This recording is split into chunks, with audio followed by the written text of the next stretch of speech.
Ya. Sekarang Mas Weng posisi di Malaysia atau di Taiwan? Malaysia. Di Malaysia. Oke. Di Malaysia. Ya, ya. Ini kebangsaan Malaysia. Oke, ya.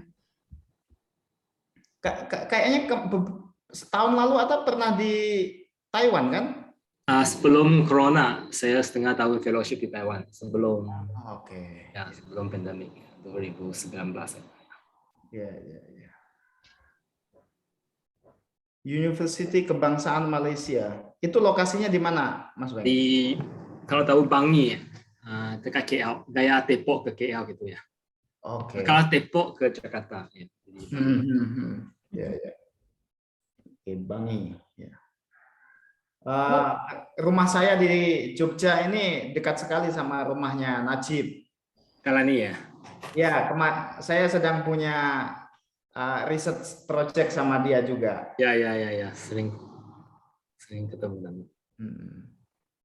Oke. Kapan ke Indonesia ini, Mas Weng? Ya, tahu lagi tengok. Tahu ya. Belum tahun selama depan, pandemi belum ke sini ya. Ya.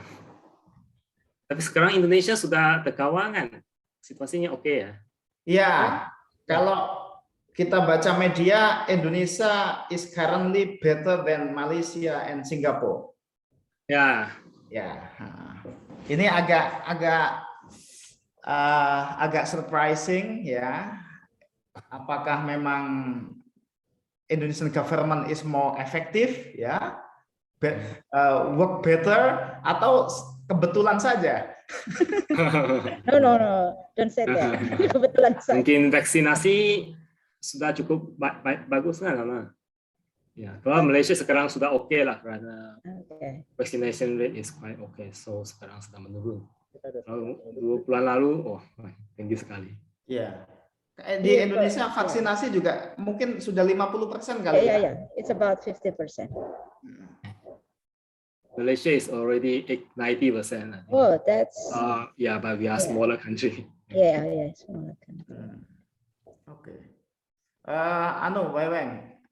Mas Weng, apa yang artikel Anda tentang Felix Xiao ya, yang di Indonesia Malewot itu saya gunakan untuk reading material di mata kuliah saya. Saya mengajar sosiologi agama di S2 sosiologi sama Mas Hakimul Ikhwan. Ya, di situ ada topik ya, satu sesi judulnya itu New Media and Religious Authority. Ya. Salah satu reading materialnya artikel Anda yang tentang Felix Xiao itu. Terima kasih.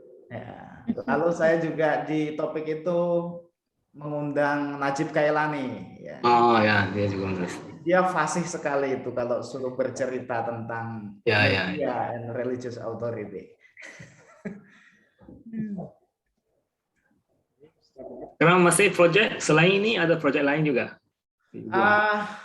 Saya kalau riset tentang agama sudah enggak, tapi masih ada menulis tentang ini interseksi antara religius Islamic philanthropy sama state social policy. Oke. Itu. Lalu yang sama Najib itu sejak tahun lalu sama tahun sekarang kita ke ini transition yang subjeknya itu university fresh graduate. Jadi tidak ada agamanya kalau yang ini. Nothing to do with Islam. Tapi Najib kan punya interest juga ke isu youth ya, youth studies.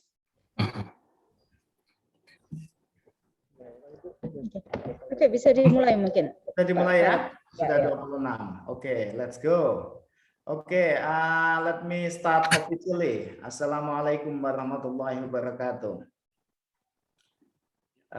Good morning, everyone. Welcome back to our summer course. And today is our last day. Yeah, I hope you still remember me. I have been here with you the day before yesterday. Yeah, on Monday, and today I will be in charge again to accompany you in this last day.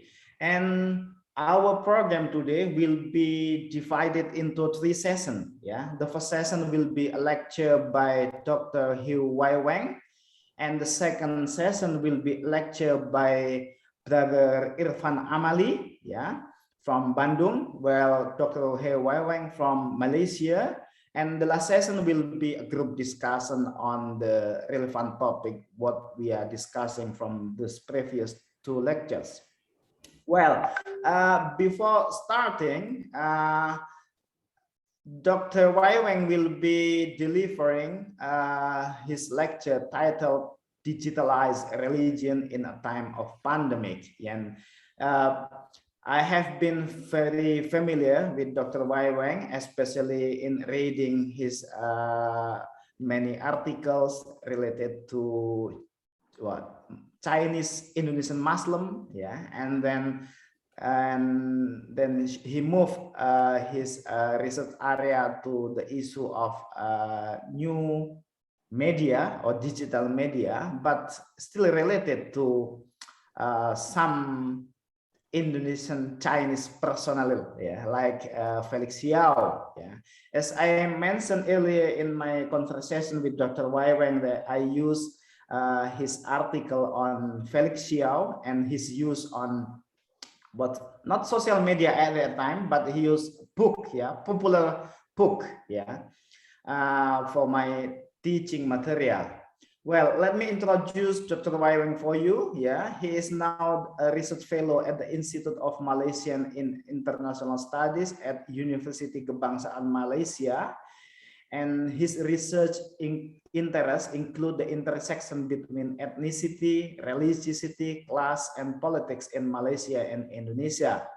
He wrote about Chinese Muslim identities, Hue migration pattern, and urban middle-class Muslim aspiration in Malaysia and Indonesia.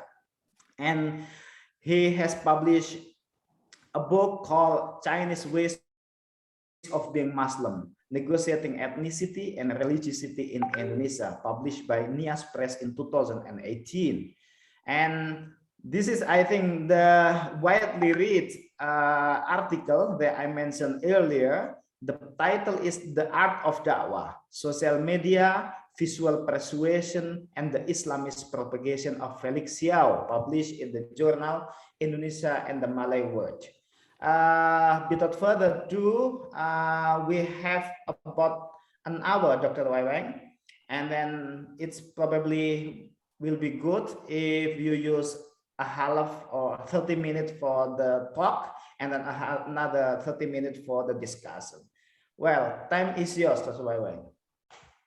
Good morning. Selamat pagi. Good morning, everyone. Many thanks to Dr. Falik and also Dr. Yuyun for giving me this opportunity to share some of my research finding on this topic. I will not talk a lot about the pandemic, mostly on digital religions. Later we can talk about how this the dynamic of digital religions in a time of pandemic. I'm Hugh Wai Wang, currently a research fellow at University Kebangsaan Malaysia, the National University of Malaysia. So as Dr. Falik mentioned, I have been writing about different trends on themes related to political, social, and cultural trends among Muslim societies in Malaysia and also in Indonesia. So one of the research topics is about social media and Islamic preaching, and that's why the theme that I would like to share with you today. I think Indonesia, my focus will be on Indonesia and Malaysia, but I think I would like to, I think it might be relevant to other countries and also other religious communities in Southeast Asia or in Asia. So my focus will be on Indonesia and Malaysia, the two Muslim majority countries in Southeast Asia. So in both countries, many of the Muslim youth are frequent social media users.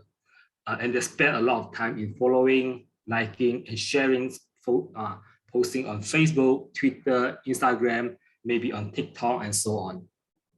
And to engage with these youth, many, in my case of studies, many media-savvy preachers have creatively used various social media platforms to disseminate various Islamic message.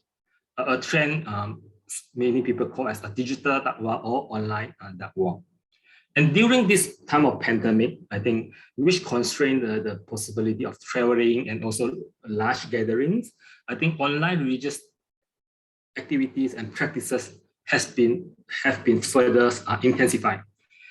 Yet, at the same time, I think many people might be also missing the kind of physical religious rituals and also face-to-face engagement and gatherings, which I think is a very important element in various social and including religious practices.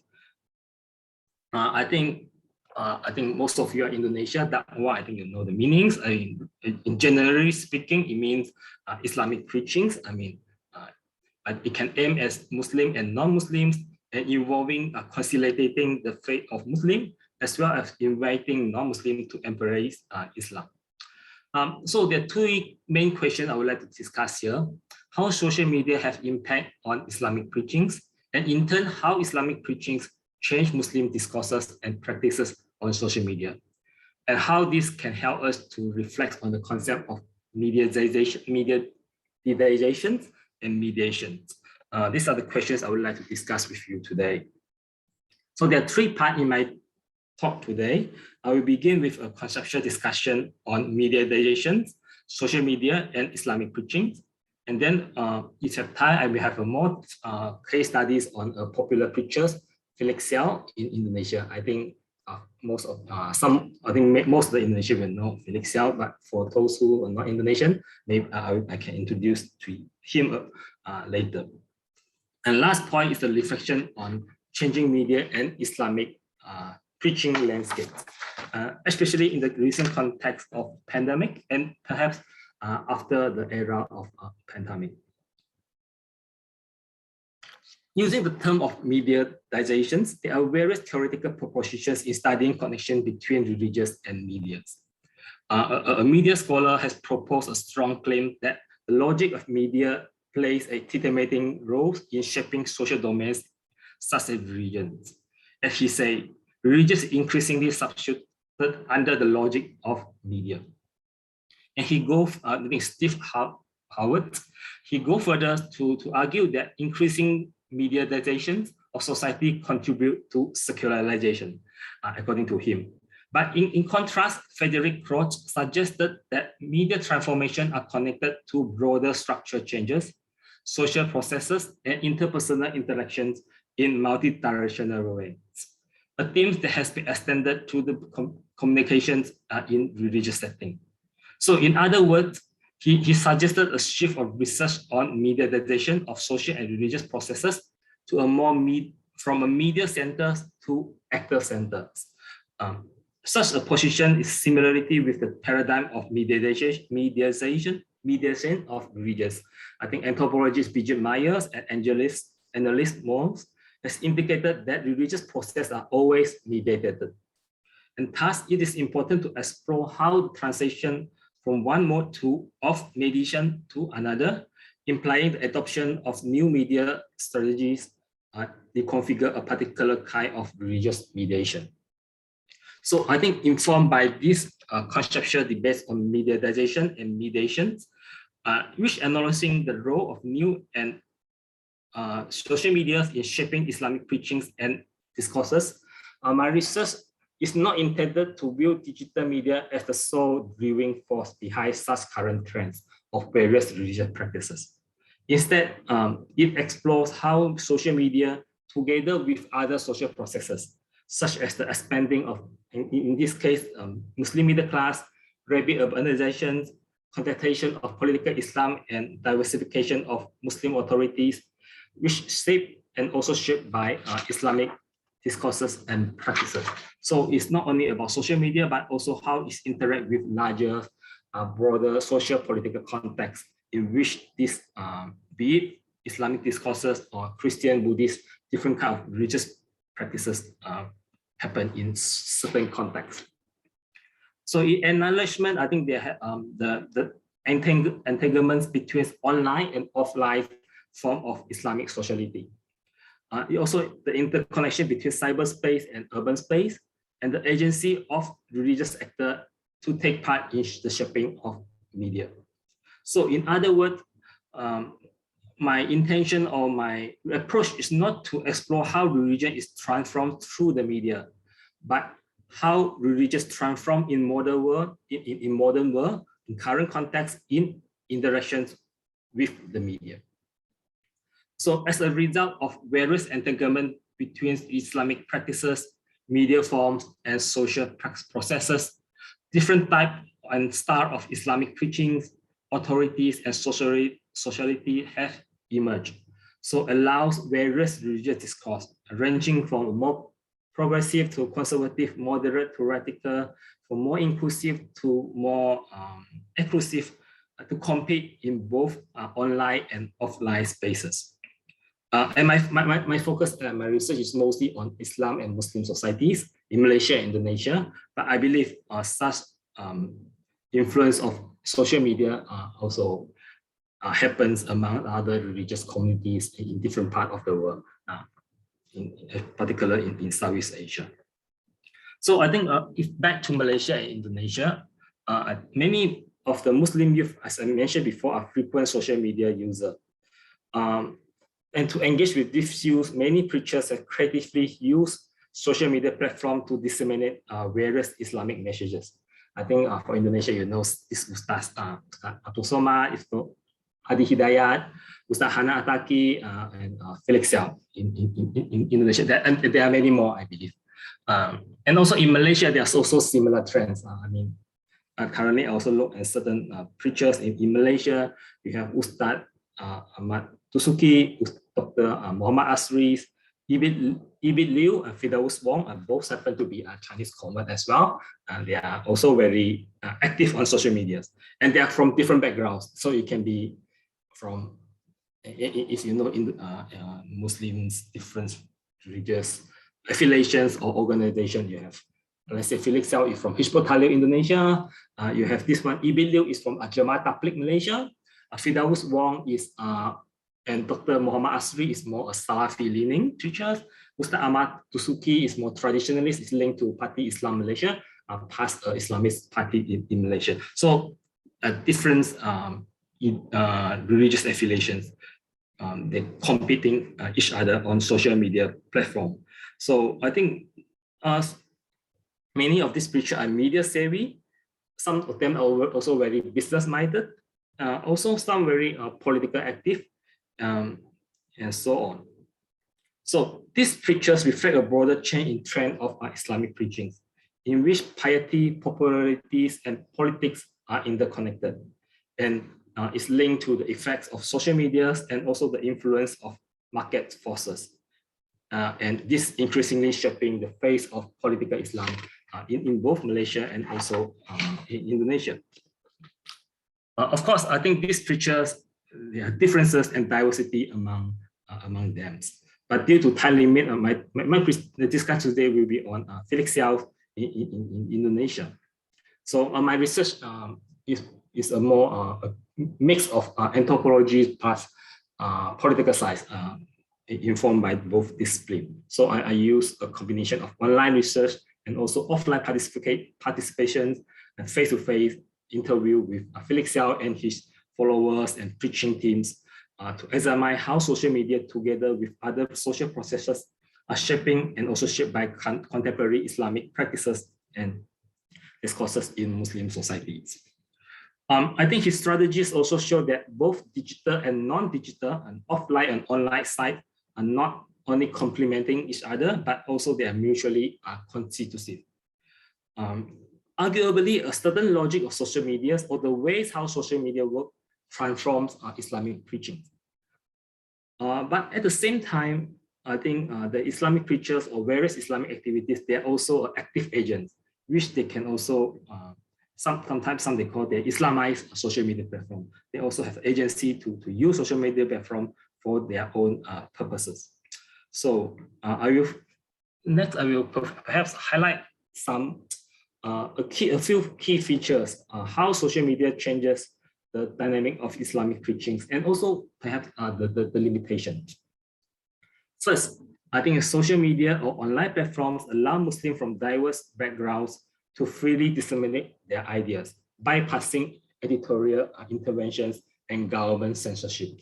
So it's unlike you have to go to TV channel or radio channel, which there's the gatekeepers, but online, Facebook, Instagram, the preachers have the freedom to preach on this platform. So in contrast to that, I think a various social media platform provide preachers with cost-free channels to increase their public visibilities. In other words, a radio and TV station might refuse to feature some preachers who they think they promote radical or not so inclusive political or religious viewpoints. Yet social media platform might allow them to propagate their ideas. I think one of the examples I mentioned is about Felix Yao, who is a staunch supporter of Hizbut Tahrir Indonesia. And I think for Indonesian, they know about this organization, but for non-Indonesians, this is a non-violent but anti-democracy and ultra-conservative transnational Islamist group or movement in Indonesia. Internationally, but also active in Indonesia, which have been banned by the Indonesian government, I think in 2017. But social media platform allow him to be active and to promote his ideologies on social media. Having said that, this does not mean social media preaching are totally free from state interventions, online regulation, and social pressures. I think if according to the community standard of various social media platforms, social media management have the right to delete postings that violence the guideline and to suspend or to terminate certain accounts. I think Felix Yao Facebook account has been terminated, official Facebook account has been terminated a few years ago. So I think it's not totally free because sometimes the state or the Facebook company could also exercise to ban or to limit certain user to use Facebook. So this is the first point. Sorry, I should come here. Second, to establish popularity online, preachers not only have to master Islamic knowledge, but they also need to equip themselves or himself or herself with communication skills and media strategies. Both the appearance and form of the messages, as well as the substance and knowledge of preachers, are integrate a part of Islamic preaching market. So these trends allow young Muslims without formal and strong religious qualification to get involved in preaching activities. I think some will say everyone can become a preacher, everyone can become a ustad. If he or she manage certain visual skills, marketing knowledge, and communication strategies. So I think as Felix Yao, he told me that everyone can conduct dawah. It's just very easy, just like you give a thumb or just liking on Facebook. And many scholars have argued that the rise of new and social media have led to the fragmentation of Islamic authorities. But as I observe, such fragmentation does not necessarily undermine or bypass. And sometimes, in some cases, they even strengthen or popularize certain existing religious ideologies, organizations, and institutions. And third, following the logic of social media, especially on Instagram and Facebook, images, photos, videos, colors, and infographics plays important role in contemporary Islamic preaching. So for many preachers, for example, Felix Yao is a beautification of Islamic preaching and visualization of that or accusing for their religious preachings to increase visibilities and also to convince their followers to believe in the message they are delivering. So, however, this does not mean the preachers are passive recipients, as they also exercise their agencies. For example, Felix Yao claimed he does not only follow the logic of social media, but he also seeks to Islamize these social media platforms. And moreover, there's a limitation of digital dawah activities, as they cannot reach people who do not follow them online. And therefore, offline religious activities are also equally important in my case study to complement the online preaching strategies.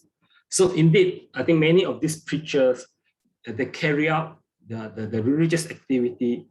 They use social media a lot, but they also occupy, or they also use every offline spaces as much as possible. So the Dakwah, they do the activity on all social media platforms, but they also involved in many offline programs. So in Indonesia, you have Islamic study group, kajian, gathering in mosques. There's some recreational activities, religious retreats, go to coffee house to discuss about religious and so on and so forth. So I think these offline events are also very important to supplement the online activities. And the last point I would like to make here, I think is related to the previous one, which online and offline sociality are important elements in Islamic preachings and also other religious practices. While many religious talk and events are conducted online, certain offline religious practices, such as Friday congregation prayers and face-to-face religious class, are important. And I think sometimes this cannot be simply replaced by online event. Because like Salat Jumatan, or go to the mosque, or go to the church, or go to the temple to pray. There are some people that you can do it virtually, but I think most people will think that you have to go to the place. You have to go to the certain religious place, to the mosque, to the temples, or to the churches to practice certain rituals. I think this point to a debate. Without offline engagement, how could online preaching activities sustain themselves? Is that possible? And can certain rituals, such as I mentioned before, prayer and also certain ceremony, being practiced virtually? And also for me as a researcher, I think, can online ethnography replace offline fieldwork? I think for myself, I think you cannot. I think offline ethnography or offline research are still very important. I think I told Dr. Falik and Dr. Yuyun, I miss going back to Indonesia. So I miss doing fieldwork face-to-face. I wish I can have more offline engagement and also a more physical intimacy. I think as a researcher, but also as for many religious practices. So I think this challenges during the pandemic time, because a lot of offline activities cannot be done. So it's only go online. So what are the challenges? I think this is interesting to explore. And I think there are also other issues on online religious practices. I think some we have already discussed in the classes before. It's about digital divide, who can access and who can use online spaces, and who has little ability to do so. And also there are other many issues. There are this social media platform might bring it to us. I think the issue of echo chamber, misinformation, polarization, hate speech, and the lack of social discussion on this social media platform. These are also the challenges we are facing. Okay, maybe before I continue, perhaps is there any other questions or comments or sharing apart from any participants, or before I continue? Ada soalan atau ada any sharing? Ada. Okay. If no, then what's the timing? Okay.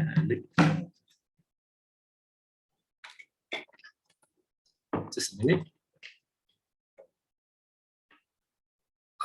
Maybe I can continue to this. Maybe I think before I continue with specific case studies, I think there are some collection of essays on that I could share with you on online resources, which if you're interested in this topic, you can go further after the class, go online to look at this information. I think there are many interesting articles and essays, especially at this time of pandemic. I think there's this first is the collection of on the website of Utrecht University, Religious Matter in an Entangled World. I think there's a collection of essays on religious and the pandemic in general. I think there are also some discussion on online practices. This is more general. I think a lot of European context and African context as well. I think there's also articles about the studying religious in the time of Corona by Birgit Meyer, which is he mentioned a few points. Two of the points I think he mentioned is about the relationship between religion and science, because he mentioned that how certain religious gatherings has identified as blamed as the causes of the spread of a coronavirus. I think the same in Malaysia as well, because there's a Jemaah Tabligh mosque gathering, which is one of the key factors that lead to the second wave of coronavirus in Malaysia. And he also talked about how different religious groups make their intervention comply to the authority of medical science and state policy. So how different religious groups, preachers, NGOs, or they issue fatwa to comply or not to comply with the various restrictions on during the pandemic. And of course, I think he also mentioned the use of digital media as a substitute for live worship. According to her, is quite remarkable. But I think there's also limitation whether really digital media can become a substitute of offline or offline religious worship. I think this the topic that maybe we can discuss whether religious activities can go fully online without offline elements. I think this is something that we can topic that we can discuss later. Besides this one, I think there are also one collection blog by ARI, the ASEAN Research Institute in NUS. They also has a blog on essays about religious and COVID-19 I think mostly in Asia. So I think if you're interested, I think you can also have a look on this.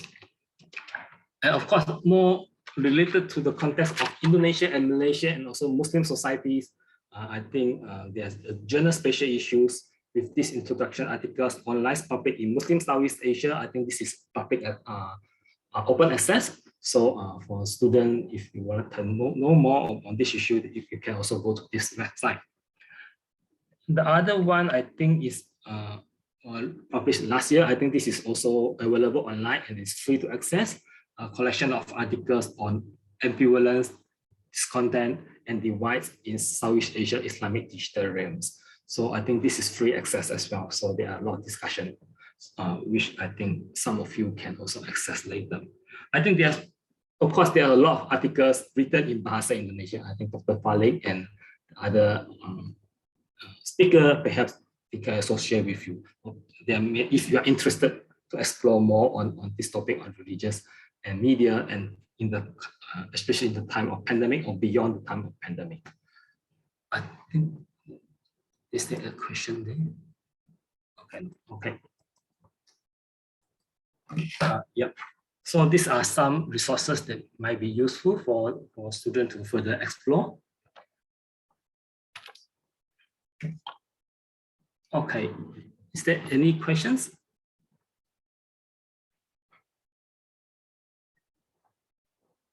Yeah, if not, then I go to this more specific case studies on Felix Xiao in Indonesia. I think, yes. Yeah, sorry. Ada soalan? Yeah, sure. Yeah, sorry. Don't worry. Let me abuse my position as moderator. Sure.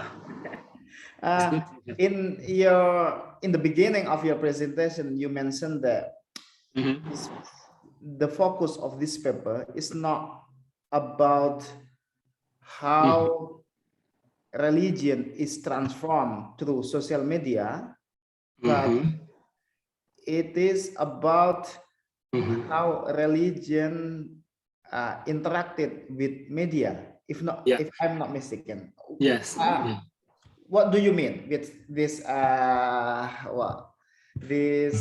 This different angle of research understanding. Yeah, good questions. I think there are some, I think in the media studies scholar, at a different school of thought, there are some people think that the media is, has a, I think as the mediatization theory, which think that the media has a very important role to shape how there's a logic of media or online media or social medias, and they will constrain or they will shape how we just respond to it. So, but which put a very important or sometimes determining role on social media.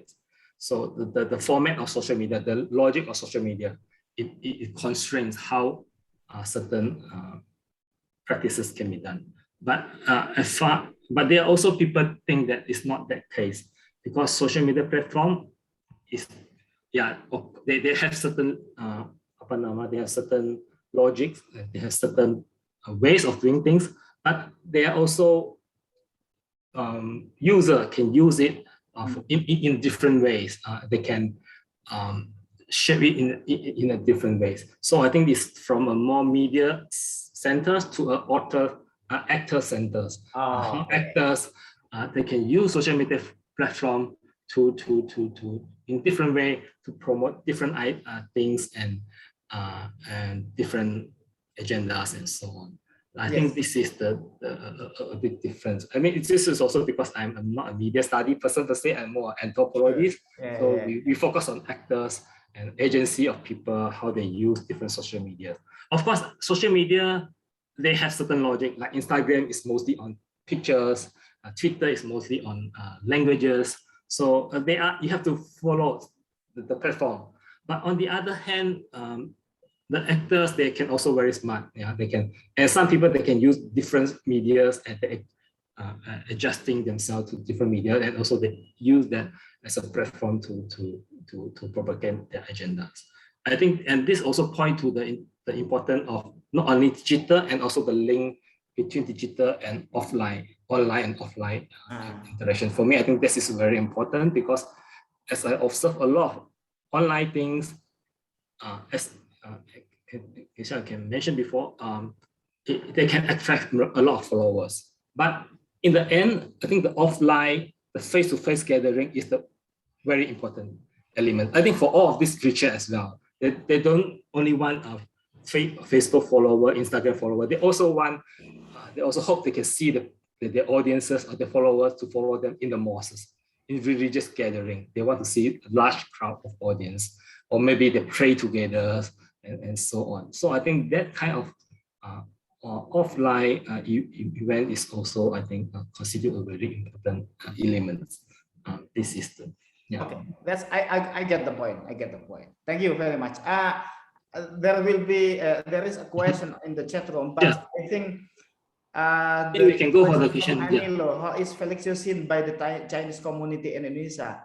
I think better to postpone this question after. I think probably you will cover in the next part of the presentation.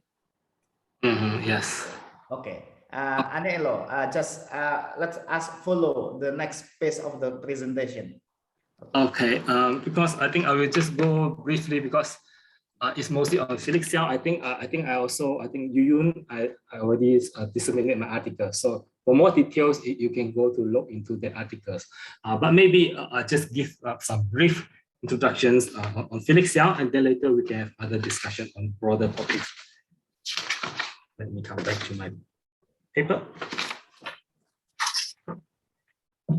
Yes, I think Felix Xiao, I think is a qualified writer, a social media activist, inspiring speaker, and also a very religious businessman, political activist, a former marketing manager. He has many faces. So, but the successful of him is mostly on the use of social media, visual aesthetic, oral persuasion, and marketing strategies. Also, not to mention his Chinese background. He's also as a convert to Islam, from a Catholic to become a Muslim, and his affiliation with a more radical Islamist organization. So this makes Felix Xiao a unique player in the crowded Islamic preachings in Indonesia. Yes, I think as of November 2020, I haven't updated yet. He has more than 3.3 million followers on Twitter, 3.8 million followers on Instagrams, and his Facebook also have 4 million followers. Before, I think it's terminated by the end of December 2019. I have no reason. Is the Facebook or is it under the pressure of Indonesian government? And then the Facebook terminated his Facebook account. So I think this is also the logic of social media, but the state can come in and the social pressure can come in to limit someone to use on social media. So I think this is also interesting, where the digital space, as I mentioned, is free, but sometimes it's also not totally free because there are also government policies, social pressures, and different groups that can put pressures on the how certain person use social media. I think there's also a lot of debate now. I mean, currently I just got maybe I can share with you. I got a grant to research on right-wing groups and social media in Malaysia. So there's an issue of deplatform. You can read, shall we deplatform certain hate speech or right-wing figures to use social media platform. I think this also not only in Malaysia, Indonesia, but also these are issues debated in Europe and in the USA and so on. But these are other issues. But come back to Felix Xiao, I think this is about his social media followers. Sorry. No. Okay, yeah, and I think he's very politically active. He believes in Hizbut Tahrir Indonesia to support the establishment of Islamic Caliphate. See in democracy, nationalism, capitalism, socialism as secular intervention, as it's not suitable to practice by Indonesian, by Muslims. And he also thinks that non-Muslims should not lead Indonesian society, which are mostly Muslim societies, which are mostly Muslim majorities. So, of course, the rise of social media, this kind of social media preachers has been criticized by many learned Muslim scholars for undermining traditional Islamic authorities and challenging proper way of Islamic learning, and also promoting a kind of very superficial, according to them, a superficial Islamic interpretations. So in some way, to become a popular social media preachers, it's more often marketing strategies, marketing skills, and multimedia technologies are more important than proper Islamic qualifications. And Felix Xiao stands out for his attention-grabbing combination of casual language and colorful imaginary, which being attractive, but at the same time has been also criticized by Muslim scholars for being superficial, ahistorical, and uncritical. And some even question whether he is a ustad. He can, in social media call him Ustad Felix Xiao, but there are also certain scholars think that he's not really an ustad because he didn't go through a proper way of learning Islam. And he don't have such authorities to talk about Islam or to act as an Islamic preacher. But however, having said that, Felix Xiao, because of his use of social media, he used a lot of visual that work on Instagram. I think he's very smart and very thoughtful on this. I think because he was a marketing manager. So in terms to target a young Muslim females audience, he has been invest a lot of time on his Instagram account. So which has a lot of beautiful images, short videos, and so on. In his perspective, the visual images on social media platform has to be according to Islamic guideline, according to him. So visual da'wah to him is not only about using visual method to promote Islamic agenda, but also infusing his religious thought into visual practices. So I think, as I mentioned before, Felix Xiao was a marketing manager in a company before he became a full-time preacher. So his da'wah strategy, his religious preaching strategies is influenced by contemporary trends and technique in marketing. So like visual marketing, embedded marketing, so to generate a positive feelings towards a certain brand. So to generate his followers to attractive to the ideology of, in his case, preached by Hizbut Tahrir in Indonesia, in a subtle way, in a not direct way, and also in a beautiful and creative way. So in many times, in some way, a lot of his followers don't know he's linked to Hizbut Tahrir Indonesia. They think Felix Xiao is just a down-to-earth, very fun preacher. But according to some other Muslims, then for Felix Xiao is a radical, is promoting intolerance and so on. But for his followers, some of them, they do not think so. I think this is the important point I mentioned before. Felix Xiao always encouraged his online followers to attend his offline events or to fight. And he said, he finding encouragement. If my online followers attend my talk, it means they are interested in what I'm preaching. It is a sign that social media preaching is effective. So I think he ran a lot of, I think it's some in Malaysia that you know about Hijrah festivals.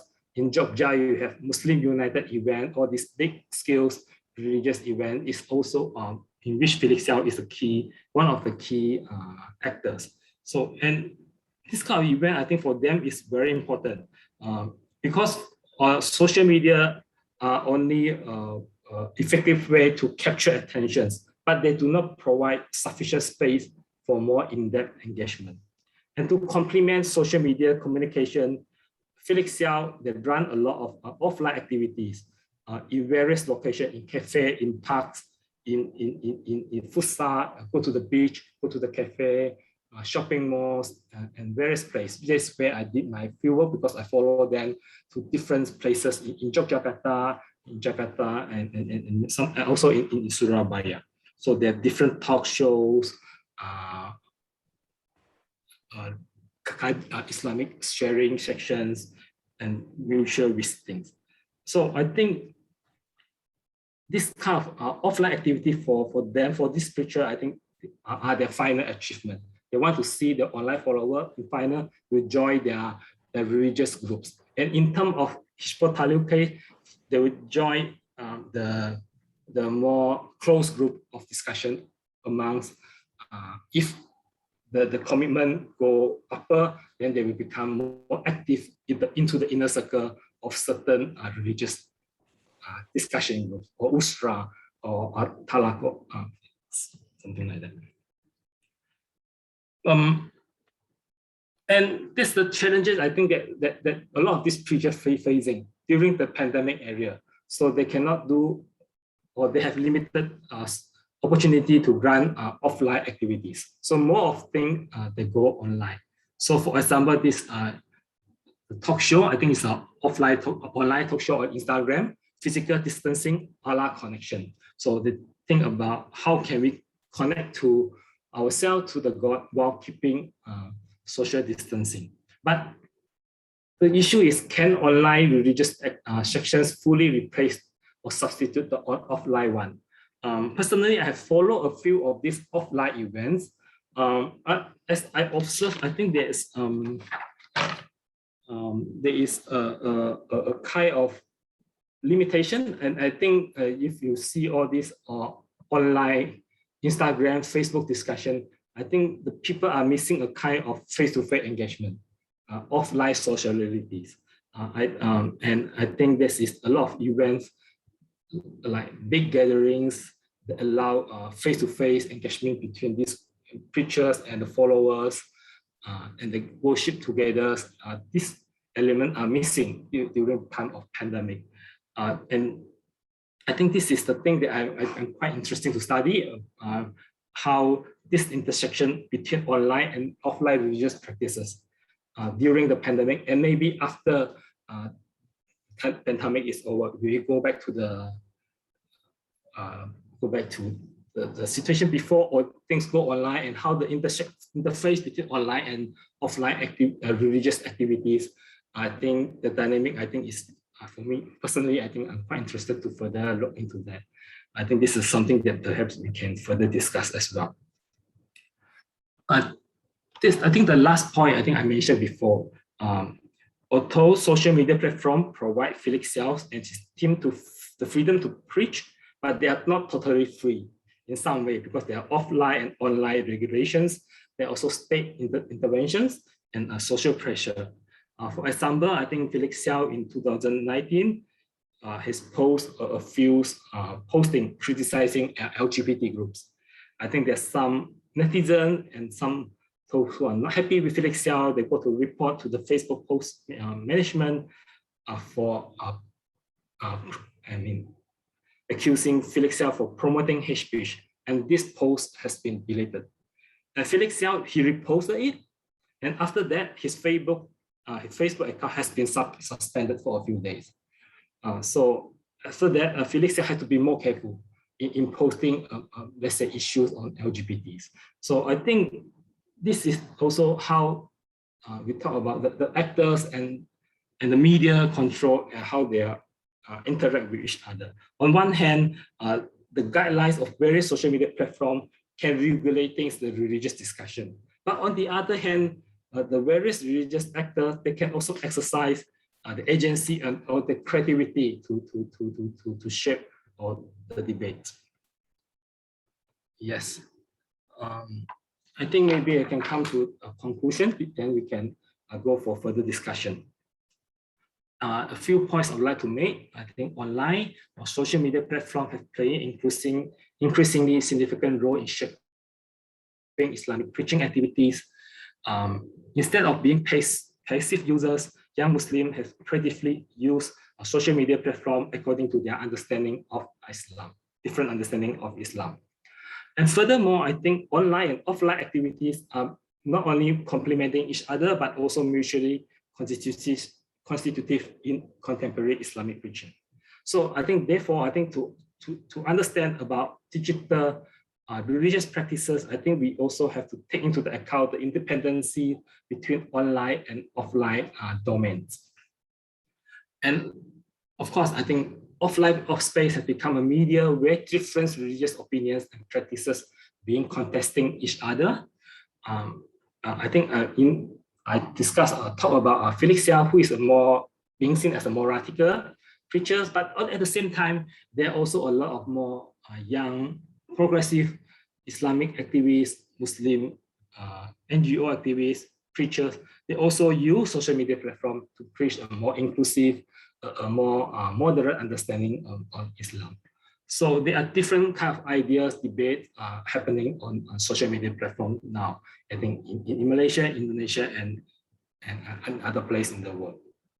So while the format of social media play an important role in shaping religious content, I think media transformations are also connected to broader social processes, and various actors can and do contribute to reshape social media and online practices. Yeah, I think there's some points that I can share with you, but for more you can have more discussion, and if you're interested, you can, I think my article, you can access to my article to read more on more details. Yeah, discussion. Thank you very much. Terima kasih. Well, thanks you very much. Wonderful. But before I give the opportunity to the student, we have already collected some questions on the chat room. Yeah. Yes. Number one from Anilo from Italy. Yeah. Okay, Anilo, I think better to speak, yeah, rather than I reading. Yeah. Okay, thank you. Anilo, and then we move to Mbak Aning for the second. Okay, thank you first for the beautiful lecture.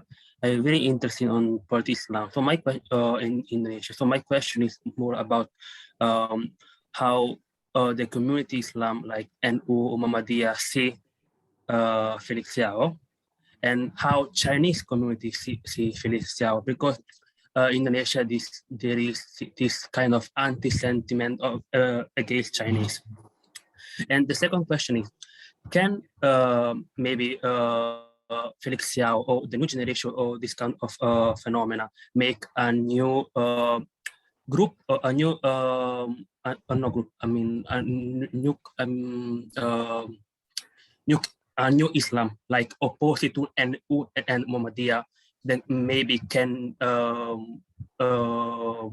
be enjoyed by all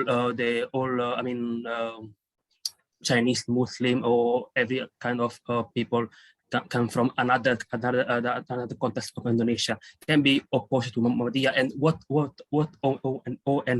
effect will be on policy in Indonesia, because until now in Indonesia, even if Islam is not the religion in the country, in Indonesia until now all the president was Islam, especially from and what if you know, so we in Indonesia haven't seen a president from Catholic or from Chinese ethnic. So what do you think about this? Thank you.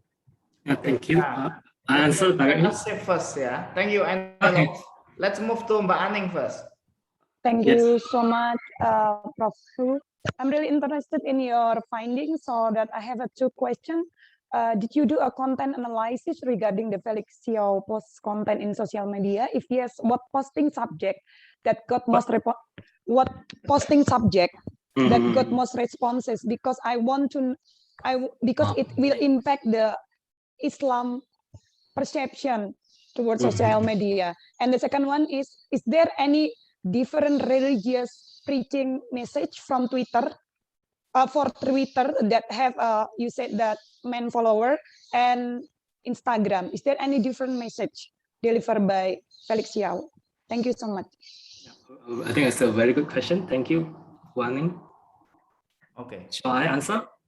Yes, please. Okay. I think maybe briefly I will answer this question. Thank you for the question.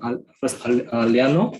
I think how Chinese Indonesians view Felix Xiao. I think Felix Xiao is anti. How I think you know the former Jakarta governor, and I think a lot of Chinese Indonesian. I think not only on Felix Xiao, but they also have a bit negative on perceptions towards these preachers who promote, a kind of hate or intolerant message, especially towards a minority, including ethnic Chinese, and also including just happen ethnic Chinese is mostly non-Muslim. So I think the word they always use to refer to them is kafir, infidels, statutory terms to refer to non-Muslim. So I think it's even among the Chinese Muslim community I researched on, a lot of Chinese Muslims, they're also not happy with Felix Xiao.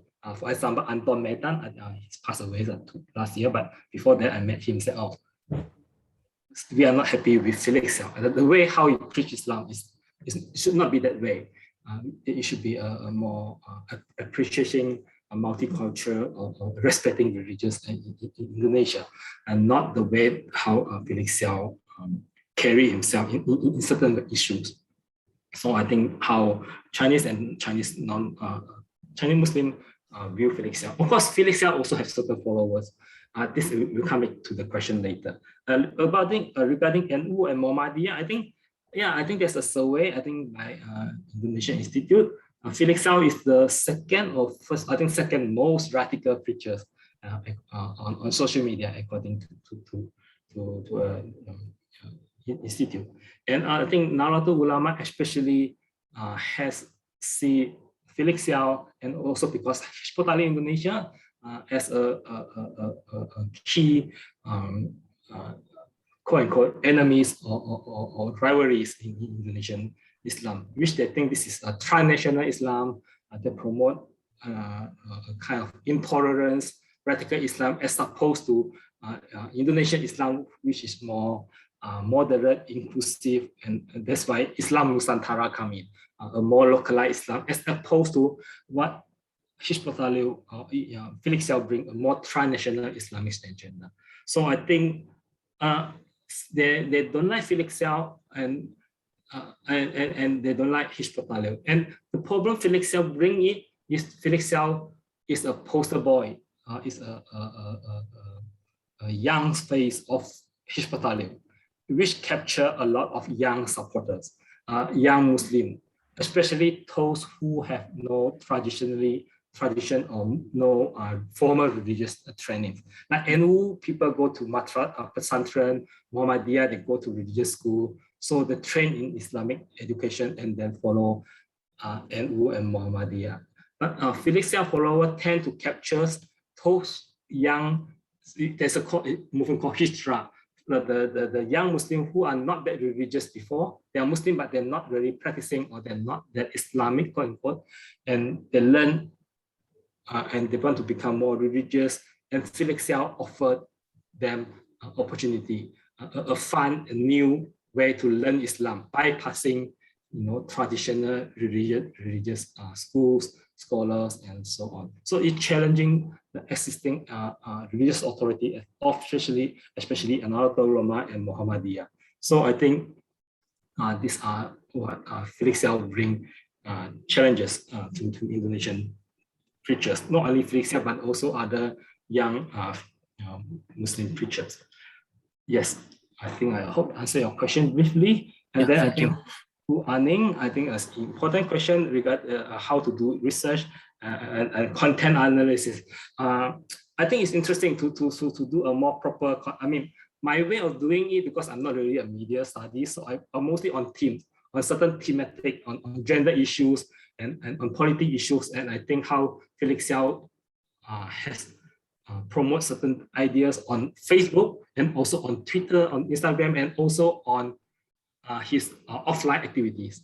And sometimes, because he has different faces when he faces different audience. Even he go to the mosque, or sometimes he prays to mostly female audience, or if he's facing male audience, or a more political aware audience, or an audience who are just want to have fun. So he has different style and different messages. So I think this is how I approach it. But I think it's another way of doing it. I think as I think there also possibility to follow him on Facebook to see what topic the followers engage the most, or they respond the most, and what topic that Felix Xiao talk about the more. I think this is also another way of doing research. I think there are different ways of doing research on social media. I think that's also possible. I think maybe someone can do that research. I think maybe perhaps there are already some person do that kind of research on content analysis on social media. And also to compare, as Ibu say, on social media, on Twitter, and also on Instagram and on Facebook. Sometimes you have different audiences. I think Felix Xiao told me, he said, Twitter is more kasar. Twitter, because it's words, you just curse people sometimes. You just marah. You just talk about your emotions, and it's very, for him, it's very male oriented. And then he said, Instagram is more female oriented. It's more soft. It's about images. So you don't blame people. You don't marah. It's more beautiful. It's more easygoing, more persuasive. And so I think that's why he said he moved from Twitter. He started from Twitter, then he moved to Instagram later. And he think Instagram, because I think he want to focus on young female Muslim audiences. And I think he's quite successful on that note, because I follow some of his events, and there's a lot of young female followers. They like Felix Xiao, because they said they like his style on social media. On Instagram, it's very beautiful image, very easy to understand, not like other ustad or other religious scholars talk about big topic, a lot of words, which is very, for them, difficult to digest. But this like very simple images and iconography and so on, images, I think this draw attention of a lot of females, young female followers. So I think this is important to look into that. But I think Felix Xiao don't use TikTok. I think according to him, TikTok is haram. It's not Islamic. For some reason, I don't know. Yeah, he has his own justification. What is okay or what is not okay. I think he don't use TikTok. I don't know now. There are some people think TikTok is haram or not proper or something like that. But it will be interesting to see. I think he's more active on Instagram now. I think his Facebook has also been banned. I think he has a new Facebook account, but which the follower is not as much as before. So he used a lot of, also because now I think because Indonesian government is anti-radicalism, they put a lot of pressures if he have a more, and he cannot say something intolerant very directly. So I think he had changed his style. I think recently he used a lot of Instagram. Dr. Wai Wang, sorry, we run out of time. Yeah, sure, I know, yeah. Sorry, I would like to provide you probably 1 or 2 minutes to give a closing statement for us. I think I don't have anything. I think it's I already mentioned. I think Ibu Aning put and also Lina the question also. I think gives some important remarks. I think it's about when we talk about online digital media is also the different platform. So how different platform might have different approach and different audience. So on Twitter, on Instagram, or this is on social media. On non-social media platform, maybe there are also different way of doing things on YouTube and so on. And I think there are different way of doing research on digitally. Yeah, you can do like content analysis. You can also do online, offline research. More some people do ethnography, but some people combine online and ethnography together with offline ethnography. This is my way of doing things. So I mentioned a lot of offline things because for me, offline is also very important. In my case, because I, as a more anthropology studies person, and I like to follow his activity offline, and sometimes it's important to compare what he said online and what he said offline. Is that related or not related? And how this complement each other. I think this is important element because I mentioned before, he wants his follower to join his offline activities. Yep. And if possible, they join the big scale gatherings, and if after that, they will join the smaller scale, where the recruitment begin to happen, when the smaller scale, long-term, more committed practice in activities. So he had his own study group like Yog Ngaji and a few more smaller groups. So I think these are interrelated. I think so there are different ways of doing digital religions from different disciplines and different methodologies. And I think, yeah, so yeah, these are some points I mentioned. Well, very enlightening, Dr. Wai Wang. Thank you very much for your talk and discussion with us this morning. I believe all the participants were enjoying our conversation and discussion this morning. And again, please give applause to Dr. Wai Wang. Thank you. Thank you. Terima kasih. Ya, terima kasih. And now we move to the next session. Yeah. Anyway, Dr. Yuyun, Dr. Wai Wang can leave the Zoom if he has another program. Okay. Yes. Yeah, sure. Okay. Okay, Thank you very much. Okay, thank you. Sampai jumpa. Ya. Nanti kalau sudah normal main ke Jogja lagi. Ya. Okay. See you. Sampai jumpa. See you. Bye. Sampai ketemu. Bye bye. Good luck. Ya, sama-sama. Okay. Well, guys, do we move to the next session straight away or have 2 or 3 minute break, Mbak Yuyun?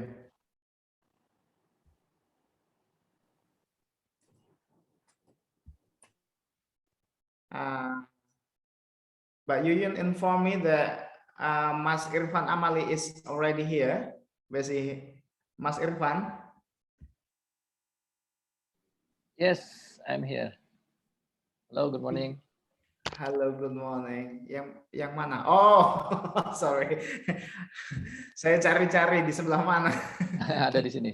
Okay. Thank you, Mas Irfan, for joining us and being able to share your stories, experience, and perspective on youth and religiosity as well as digital life. Yes, guys, we move straight away to the next session, which is going to be our last lecture from this summer course. Mas Irfan, so this is the last day of the summer course.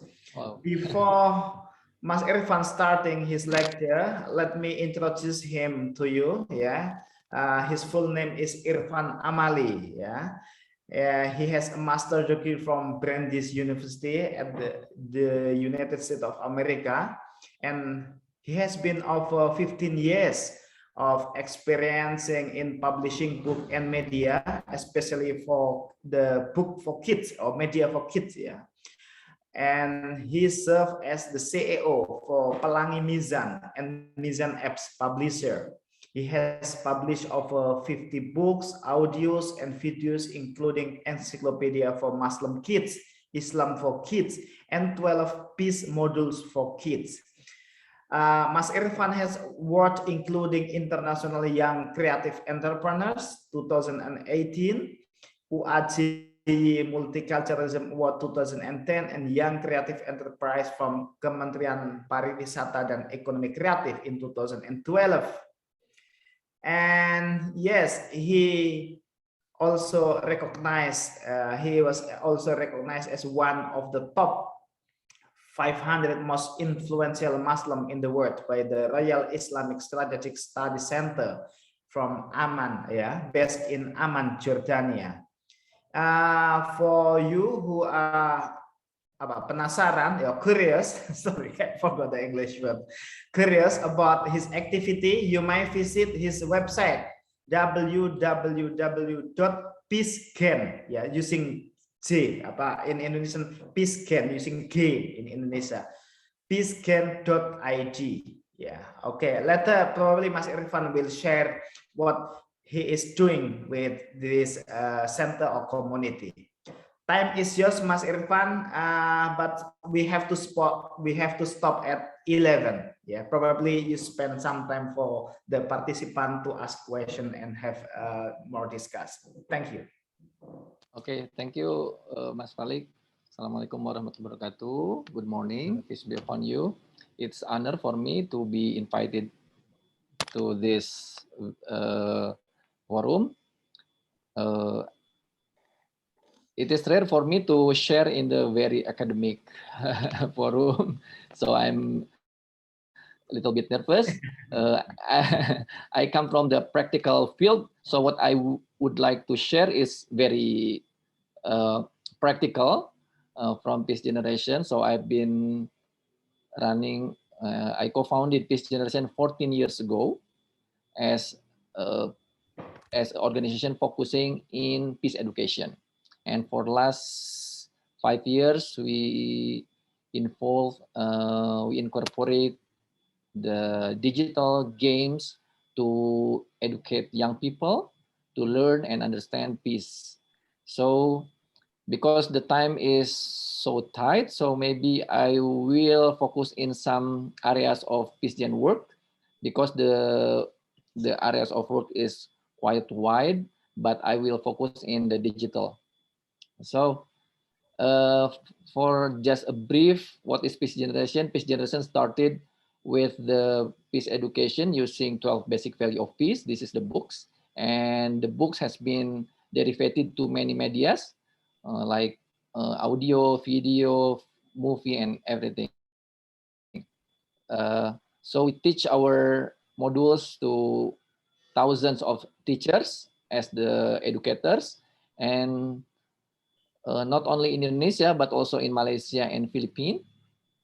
And also the teachers teach the modules to more than 50,000 students in Indonesia, Malaysia, and Philippines. Also has been translated to many versions, both religious version. So we have the Muslim, Christian, Buddhist version, also in language versions like Indonesian version, Aceh version, and English version, and also Philippine version. So also we incorporate the music, event, and also games, because games now is the language of the young people. So game is very effective in spreading peace. So this is the map of Peace Generation works in Indonesia, and our beneficiaries is growing year by year. And also we are collaborating with the one of the biggest learning platform, Ruang Guru. So it is amazing for me. It is amazing for me that because we took like 10 years to got 50,000 students offline learning peace education. But while once we collaborate with the Ruang Guru, it just took 3 months to get this number. So the technology is accelerate the good movement. So and this is the growth of team. So we started from the community, only 1 and 2 people, and now it's growing to some good talents, young talents, and we have been working with many donors, and we got the last award is the Kikandi Heroes. So maybe we I want to start from this research. It highly related with the Professor Wen presented about Felix Xiao, because according to the last research done by Merit and PPIM, I think it's 2020, the literalism or conservatism in social media is still dominant. So the moderate view is still one step behind of the literate and conservatism. It is challenge for us, and if you see, Felix Xiao is in the top. Felix Xiao is the number one, the amplifier of the conservatism view in social media, in the digital media. So it is challenge for us, and there are some recommendation. Professor Wen mentioned about the breaking bubbles, about the filter. What I forgot. Breaking bubbles. It's like the urgency, how the moderates should balance the view of the noisy majority, the noisy minority. Actually, the moderate are majorities, but they are still silent. So the recommendation how to activate the moderate people become more active, so can balance the noisy minority. And also the content creator will play big role, how to flood the positive content, because we will never be able to eliminate the conservatism or radicalism view, but the only thing we can do is to balance it. Oh yeah, the last one is the echo chamber. Actually, I do believe all of the people here are moderate. Yeah. And sometimes we are comfortable to share our view to the like-minded people. So like in Indonesia, like jeruk makan jeruk. So we talk peace to peace people. So like echo chamber. So our campaign, our message is delivered and transmitted to like-minded people, to people has been agree with us. So the challenge is how we can break the echo chamber, escape for echo chamber. So the peace and moderate views can be transferred to people who are not yet moderate. So how Peace Generation and many CSO and many communities work in responding the problem. So there are at least three ways how to respond. The first one is counter narratives. Counter narrative is the frontal way, how to confront the view with the opposite views. It's the counter narrative. In some way, it is effective, but in some other ways, it's not effective. There are plus and minus. Like you see in this picture, if you are told, awas jangan tengok kiri, it most likely you will tengok kiri. Yeah, because the counter, to counter something, sometimes trigger them to do so. For example, this is the campaign done by the government. Bersama katakan tidak pada terorisme. Together we say no to terrorism. If you honest, is it effective to persuade our mind to stop terrorism? I, as the script writer and video maker, I think it is not appealing and it's not changing anything. So this is not good persuasive. To say someone to stop from something, it doesn't mean they will stop. Yeah. So we have to make it more persuasive. For example, the conversation about the ISIS there are many counter narrative to ISIS, but you see the conversation is getting higher, and more people, more curious, and more people are attracted to ISIS. So the counter narrative about ISIS, in some way, it affects to make ISIS more popular and more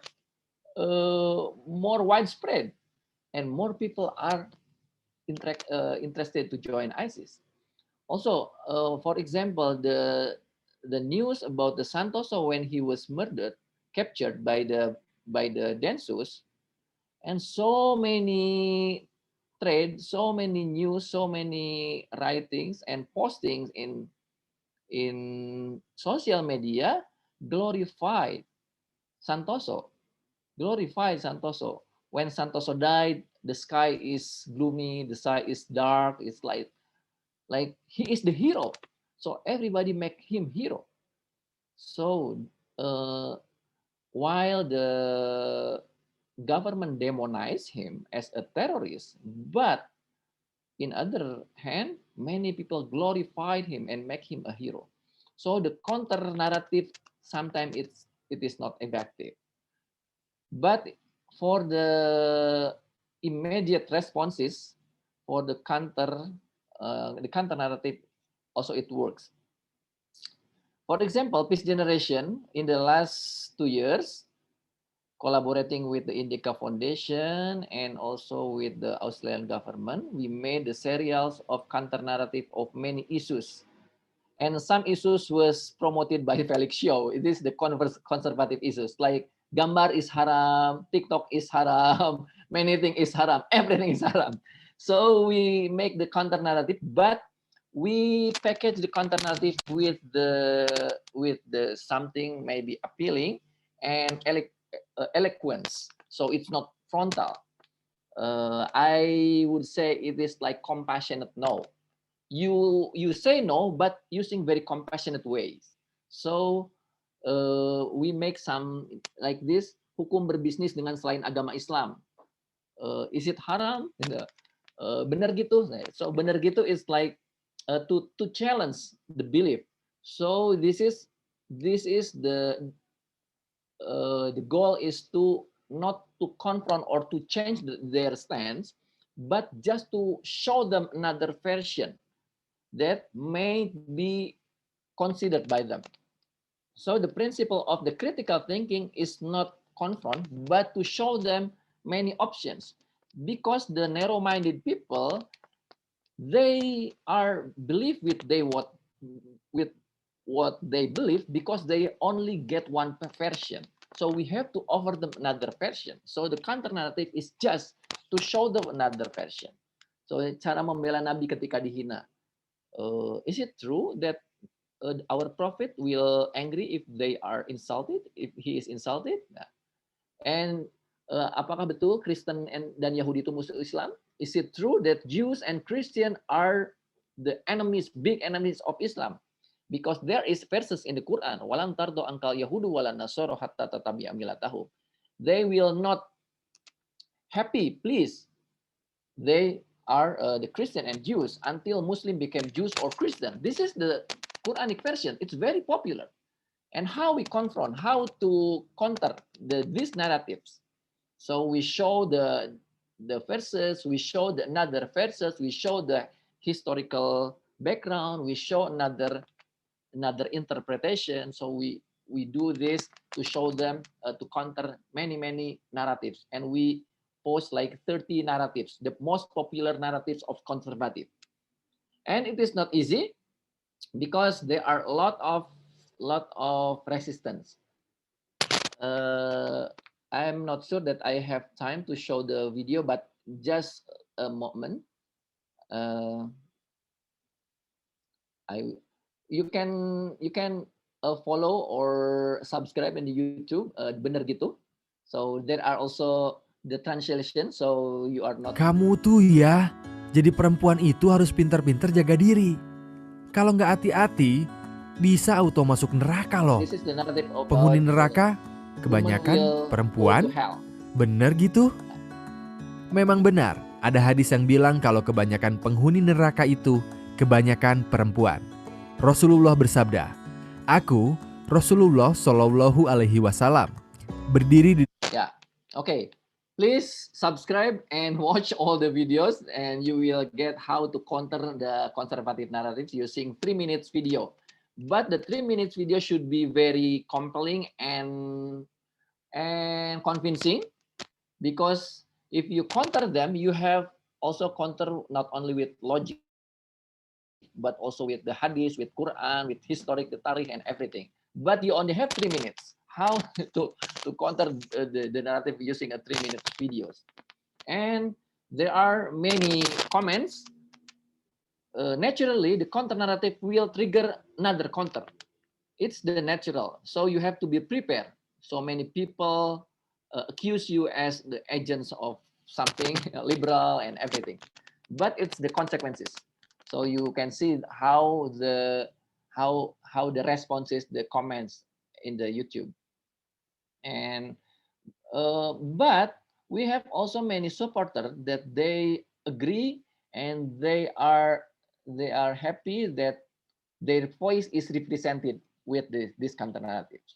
Yeah, because Felix Xiao has good ways how to deliver his views, but there are not many responses or counter about his views in the same way. So benar gitu is one of our effort how to respond to make the counter narrative. This is the counter narrative. The second one is the alternative narratives. The alternative narrative is responding the intolerance or radical views about Islam, but not directly responding. This is the most common examples done by Susan Karlan when he was attacked by Islamophobic in Australia.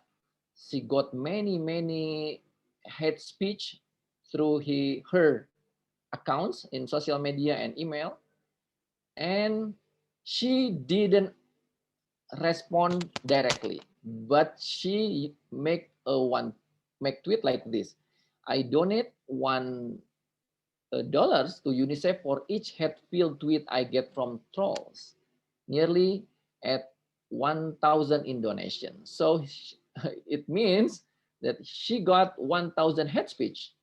And this is very viral because so many people are inspired. Many people show the Muslim in responding, how responds the hate speech using the kindness. When she was asked why did she do this, she only responding with the verses of Quran. That Quran teach me to respond the evil with the kindness. So what is the verses? Idfa billatihi ahsan. So balaslah or respond the evil with the kindness, like this. And also, if we see the movement in London, there are so many hate speech and misunderstanding about Prophet Muhammad.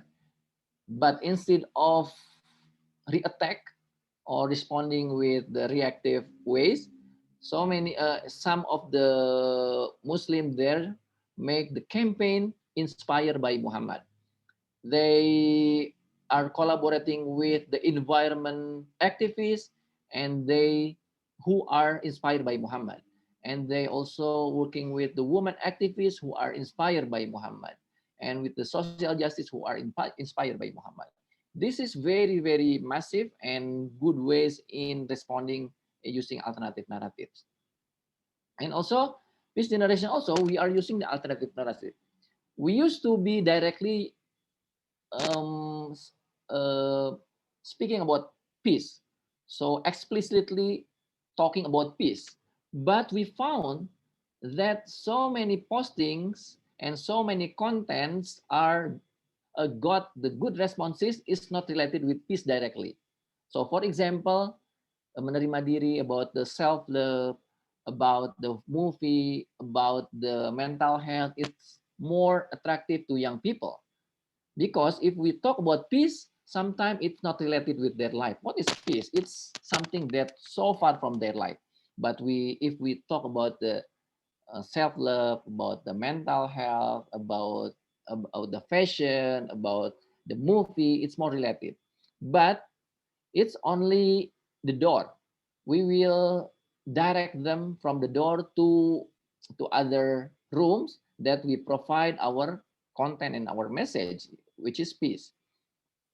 So up to now we have content 1000, and our Instagram is quite new, and we got the followers only in the last 2 years. In the last 2 years, and we see that the reach, when we change from the direct message and from the direct ways in delivering peace, using the indirect with the alternative, we change. We got the very significant reach. Yeah. So we got the recipes that the first one, we have to make the content should be related with the daily life. The second one is we have to package it with the simple, relatable, and appealing content. And we have to target outside of our echo chamber, our circle. Because if we talk only our issue, we only get our circle and echo chamber. It means our message is just going around in very limited circle. And we have to find the killer content. So according to the rules of the Pareto, only 20% of our content will contribute to 80% of the reach. Yeah. So we have to find 20% the killer content we have, and we have to focus in this 20%, because this 20% will contribute to reach 80% of our audience and make 80% of our impact. So if we see, this is the rise of the increasing, how the followers increase and the reach also increase. So from this learning, we found that we have to compromise with our audience. And also we had the campaign with PPIM, with many other NGOs working in peace, and we use the video, and the video is the short video. And if you are familiar with the advertisement from the Thailand, or it's so appealing and so relate with our daily life, it's more related with people, and it's got good reach. So we make the one hashtag meyakini menghargai, and the reach, it's more than 1.4 million reach within 3 months. So if we got the good hashtag or good topics and good content and right platform, so we can get our we can reach our audience. And it is one of the consequences. Any campaign we post, it will trigger the either positive and negative responses. It is something that usual, and you have to prepare for. Yeah, for example, this is when you use the tolerance word, when you use tolerance and or even the extremism or terrorism, anti-terrorism like this, so the red bar, it will be very high. The resistance and resistance will be very high, because people don't want to be accused as intolerant. But when we change the tolerant became the meyakini menghargai, so you can meyakini or faithful with your faith, but in the same time you are respectful to other faith. So we don't use any words related with terrorism, tolerance. We don't use this word. We just use the meyakini menghargai. So the sentiment or the red bar is very low. So the acceptance is very high. The green bar is very high. And maybe for the closing, I would like to show you one video, 1 minute videos.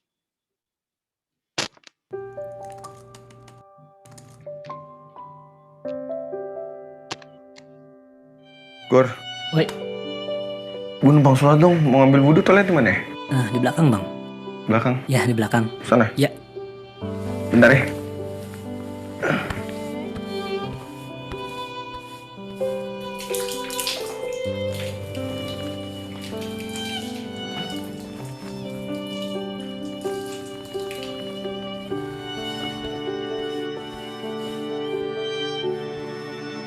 Gor, lu yakin kiblatnya arah sana nih? Bentar, Bang. Cek aplikasi. Agak ke kanan dikit ternyata, Bang. Berarti agak nyerong sana ya? Ya. Allah.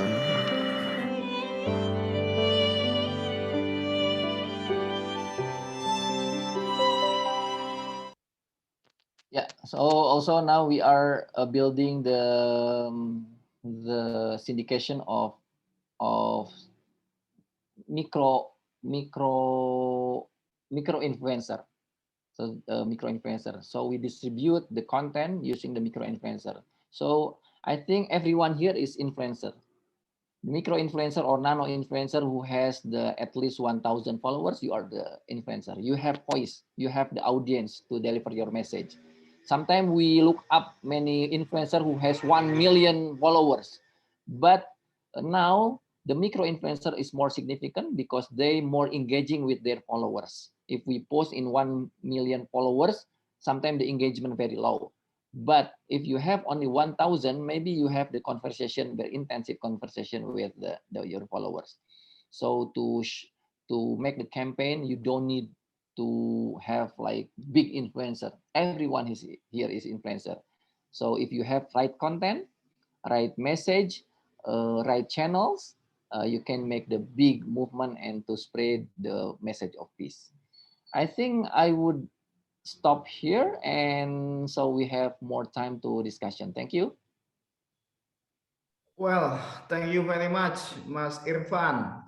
Guys, I believe many of you very curious about this generation activities. Okay, it's time for you to ask question. May I ask a question? Or... Yes, Anilo. Okay. I will to ask you, did you have your NGO see like treat from radicalists, for example, like people don't like how you share the information about the this concept of multi-region where all region can go together. Many you see like a speech in your confront on your NGO. And the second question is what do you think about actually in Indonesia? I will take example of Taliban. When Taliban take control in Indonesia, was a lot of people support Taliban, especially on Facebook. I see how, for example, they see some of that about woman issue. Many Indonesian people write, "Oh, it is a good, the good way how we see Islam and so on about the nikah, burqa and so on." Do you think that Indonesia now is in the way to be more radicalist? Thank you. The question. Thank you. Okay. Just please respond, Mas Irfan, directly. Number one is about, did you ever experience a threat ya? Apa? Serangan balik atau ancaman ya?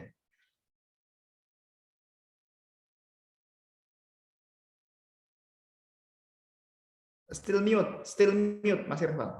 Sorry. Yeah, thank you, Anilo. So actually, I didn't get any threat because most of our activities is very soft.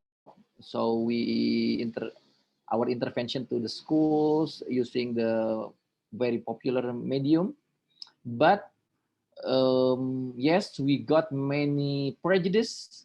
some schools don't open their doors because they have the perception that the peace education will teach their children to be liberal, to change their faith, because we have like the program Breaking Down the Walls to bring together between Muslim and Christian. For some people, this is dangerous for their faith. But we learn from this. For example, in Aceh, they have very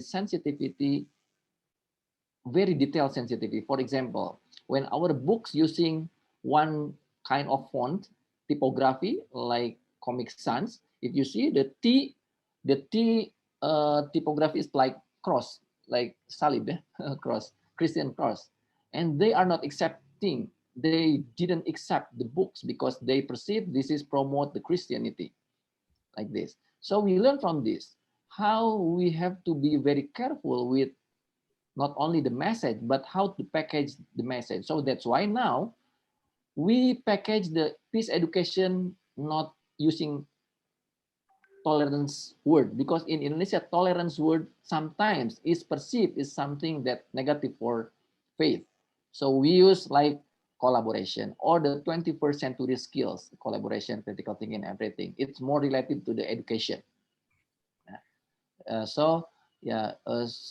learn from many cases that how to increase the acceptance from the audience, because sometimes we want to promote something very explicitly, because we believe with our message, but I think we have to think about how people think, not our thinking. We have to put our feet in their shoes, like this.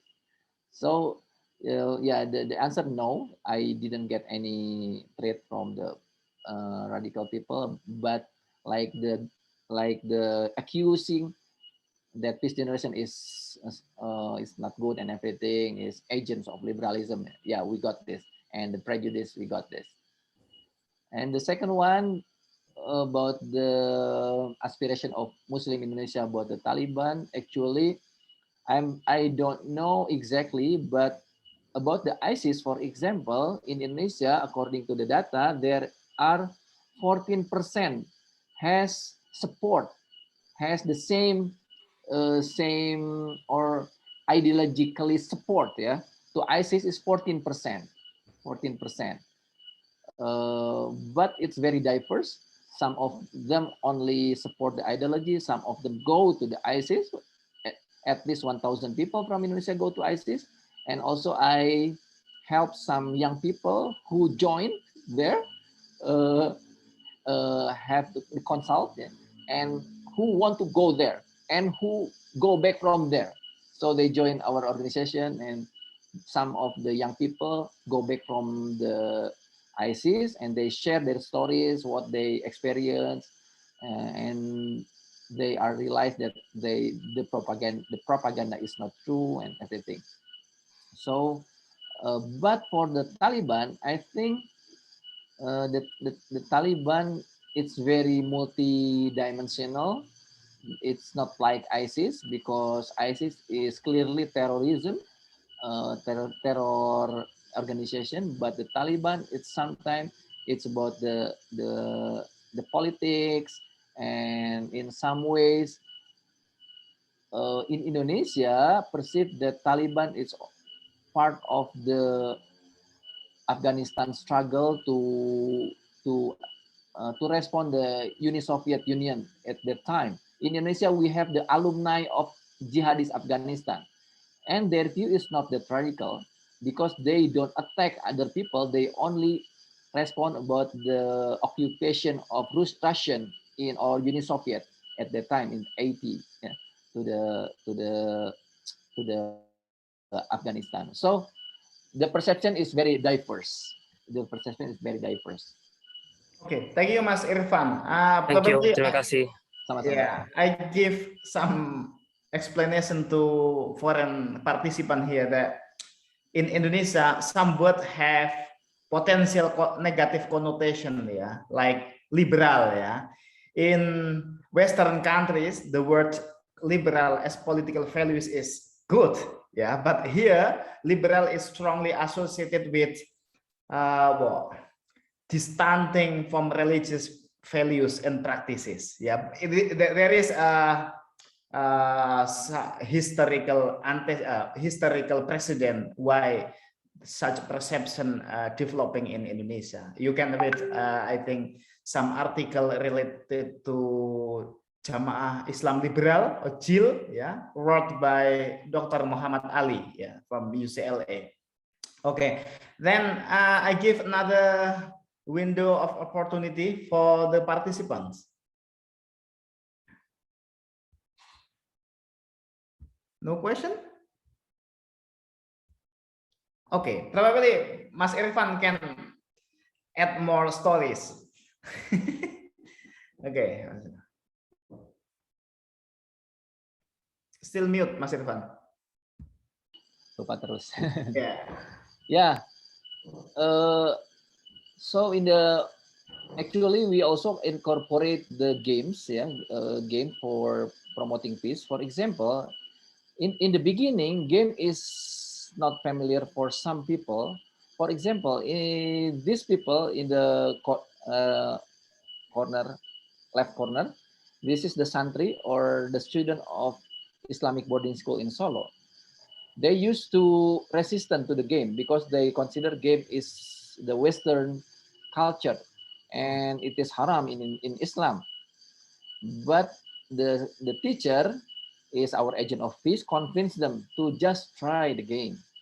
But a short story, they play the game and they are happy with the game, and they found the meaning of the game about the collaboration or ukhuwah.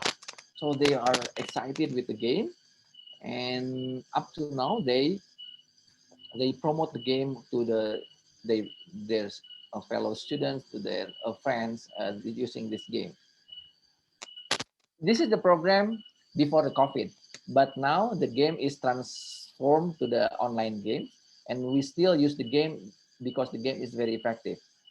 This is the number of people join the program, and I would show you that this is, so we use the violent extremism disposition scale, how to shift the intolerance or radical views to the tolerant views or peaceful views using games and many medias within 3 days. And we use this measurement of a violent extremism disposition scale, consists of power system, acceptance of aggression, intolerance, conventionalism, and etc. So for the result from the program, it's successfully to decrease the acceptance to aggression, and also the disagree to the aggression is increased, and the intolerance scale is decreased also with decrease. Now, social permission is decreased like this. So we see that the right medium, right message will effectively to change the mind of the people. And we do this in 12 cities in Indonesia, and we found Aceh has the highest points of the feds decreasing, violent extremism disposition. I don't have any conclusion, but according to me, it's just guessing that Aceh has the experience of the conflict, so they have more motivation to change their mind, and also they have the real experience, so they have the vision of how to make peace more relevant to their life. So the Banda Aceh has a best number of this. And also we make the confirmation using the qualitative survey with the interview, and we found many story of change according to them. And this one, this is in Aceh, this one is in Palembang. It is very interesting because this is how to deliver our message to outside of our echo chamber. So this participant is the outside of our echo chamber, our circle. Actually, she has the conservative views. But since the program name is Board Game for Peace, not tolerance or everything related to peace, so for her, it is interesting. So I like game. I am a teacher, so I need the games. So she joined the program, and she found that all the content is not aligned with her views about the Islam. In the first day, she just resistant to all things. But in the third day, she found that she changed. Yeah. So yeah, the program, when you make it open or without the label, so many people will join without the prejudice, and they will experience change within the program. Also, we have the young people from the Syria, from Indonesia, who went to Syria and go back to Indonesia, and he shared his story to other people about how he was agitated, he was provoked with the many narratives of ISIS. Like he mentioned to me about one hadith, one prophet said that if there is a calling for jihad, you have to go, even though you have to crab in the iceberg. Ya, jadi kamu harus pergi kalau ada panggilan jihad, walaupun harus merangkak di atas salju, katanya gitu. Ya, so he shared his story how young people is very, very vulnerable to be provoked with the conservative narratives. But also they are vulnerable to be provoked by the peaceful and moderate narratives when we package it with a very appealing and convincing. I think that's all my story. Yeah. Thank you, Mas Irfan. Wonderful. I was so happy to listen and follow your stories. Actually, Mas Irfan, we had been once in one webinar organized by Direktorat Pondok Pesantren last year. Oh yeah. Hari Santri ya? Ya, tapi waktu itu saya nggak bisa bertahan lama karena harus pindah ke acara lain gitu. Oh iya. Oke. Ya, senang sekali dengan Mas Falik. Ya, oke, salam kenal. Mas Falik yang penelitian tentang fund itu ya? Tentang ini aktivitas ekonomi pesantren. Iya. Ya. Saya pengen sekali itu dapat slide-nya waktu itu. Oke, nanti bisa saya kirim. Siap. Saya nomornya ke Mbak Jujur. Saya dulu riset lama di Ciwisi, di Al-Ittifaq. Al-Ittifaq, ya. Ya, betul. Ekonomi keren. Ya. Oke, thank you very much. And now Peace Generation with Khub, khub.id. Now we are our headline is about the financing and technology and terrorism. Oh, Mas Falik is very related because it's about the economy. How the terrorists, they fundraising using the traditional and modern ways, and they have successfully to raise the funds for their activities. Okay. Well, thank you very much for your time and sharing, Mas Irfan. Ya. Sama-sama. On behalf of the organizer and all participants, we would like to thank again. And guys, please give applause to Mas Irfan and his Peace Generation. I hope everyone will visit the website and follow the YouTube, Instagram, and other social media platform affiliated to Peace Generation. Okay, Mas Irfan, thank you very much, and see you at another chance, another opportunity. Thank you. Terima kasih, Mas. Terima kasih banyak. Okay, guys. Now, actually, we can take a short rest. But before that, I would like to give to explain our activity. Yeah, in the last session, we will have a short group discussion we will break you into 4 groups, yeah, Mas Alif into 4, yeah, and for each group, I will provide you the example, the question for the example. This one, later I will post the question in the in the chat room too. Oh, that's very difficult to. Kok susah ya. This one, yeah, the group 1, the question gonna be, what is the impact of digital media on the religious life around you? Please provide a concrete example or illustration. What is your opinion? Now, group 2, what is your opinion about the positive and negative impact of social media for the creation of inclusive and tolerant society? Group 3, as young people, what can you do to contribute to the development of inclusive society? And group 4, in your view, what are the potential areas in which digital technology can be used for creating inclusive, creative young people? I think this is very open question. You can discuss freely, yeah. Enjoy the discussion. Do not see this question as burden, beban gitu. Just relax and enjoy the discussion, and then after 20 minutes we will come back to the plenary again for presenting. I think each group going to have maximum 5 minutes to talk, to share the result of the discussion within the small group. Thank you very much. Okay, let me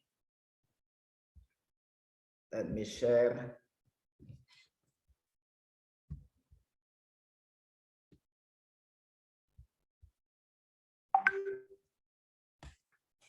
Okay, I already posted the question on the chat room.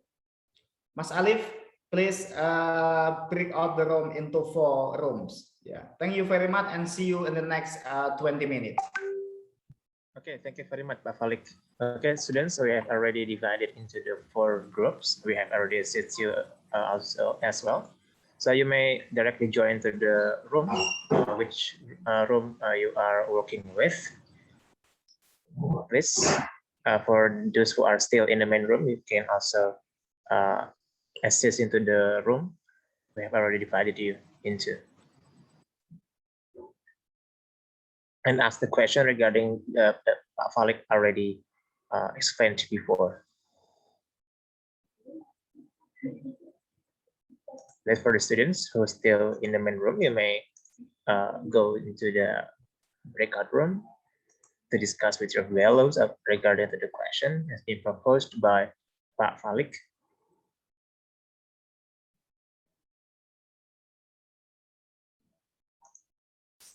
And for information, the group is totally different with the yesterday group, because we only have students here.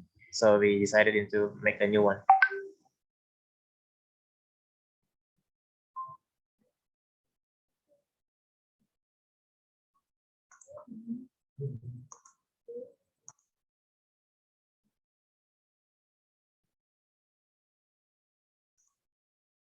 I think we still have Bian. Bian, which group are you in? Yes, Mr. Alif, I can join group 4. Can you mention me? Okay, you are in the room 2, right? You can directly move into the room 2. Okay. Yeah. It's already assisted, so you can just push the button on the right side of the Zoom code meetings option. There is an. So I move to room 2. Yeah, room 2, right? Okay.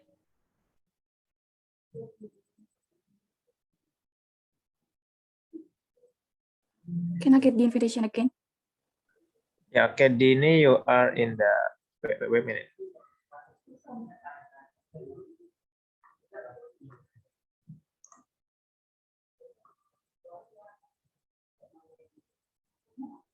Dini, I will assist you into the group 2, right? Sorry for the inconvenience. You can accept the invitation.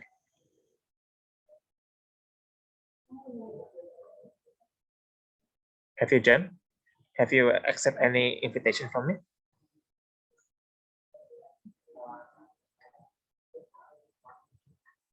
Dini, can you hear me?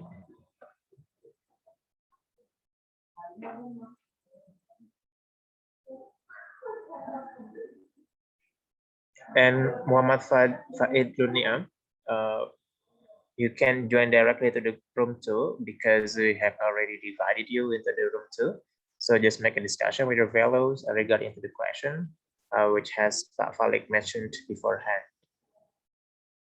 Please, Muhammad Faid Luniam, you can assist and move into the room 2.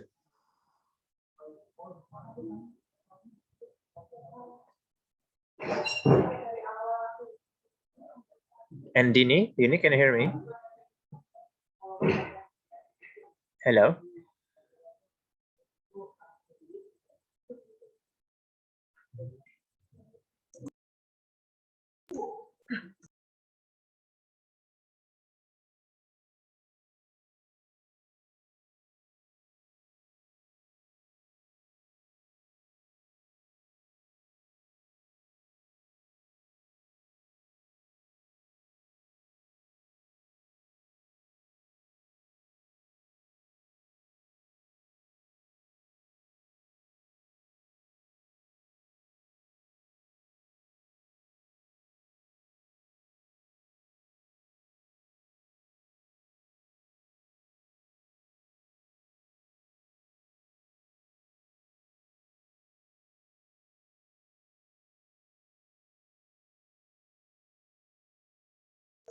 Sorry, Pak Arif Darmawan.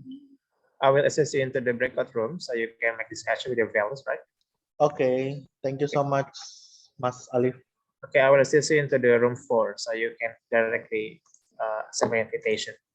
Okay, thank you.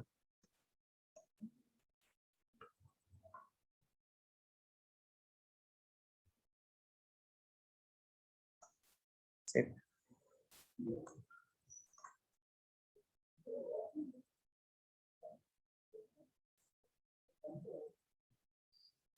Iya, teman-teman, kita punya waktu 20 menit untuk menunggu mereka semuanya.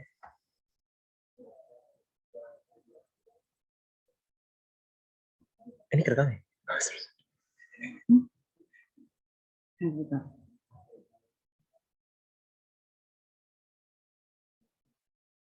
I think I have to tidy up my hair and go to the barber shop. Gundul aja. Mbak Din.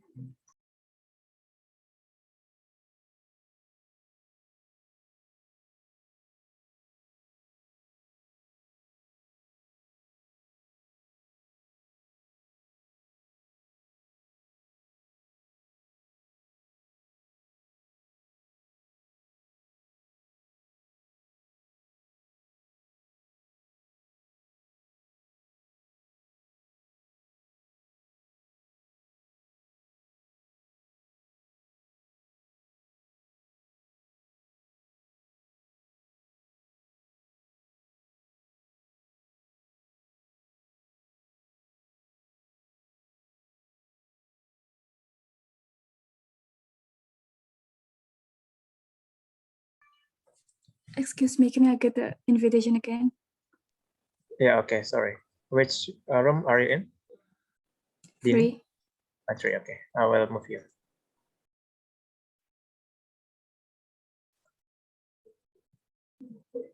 Have you accepted my invitation?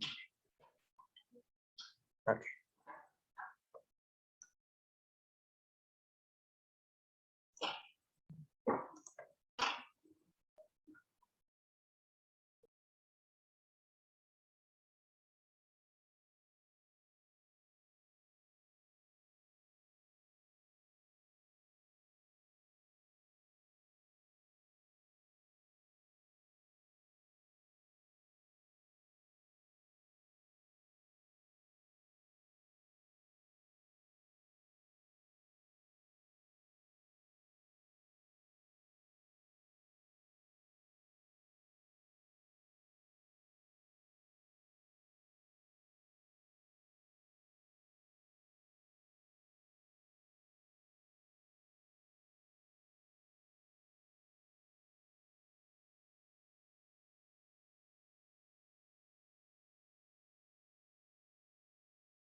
Boleh dimatiin nggak videonya bentar?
Pak Falik, I think the time is up, so we may continue to the discussion maybe.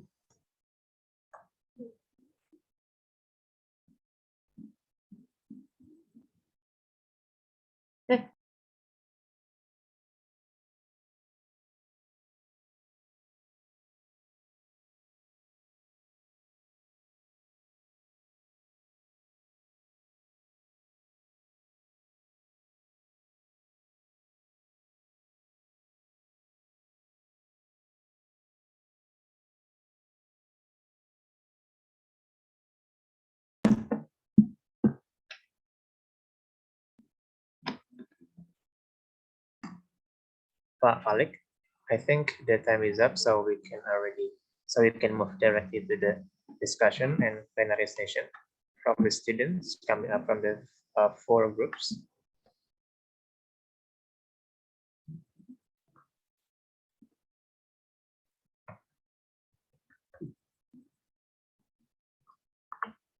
Welcome back, students.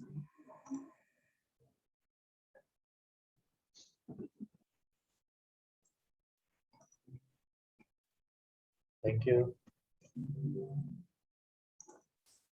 Thank you.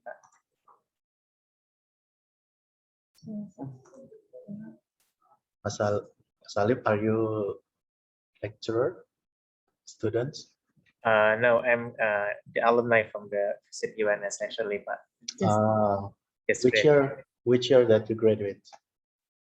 I'm sorry? What year that you graduate from FISIP UNS? Actually, 2021, this year. Okay, so you are new alumni. Yeah, exactly.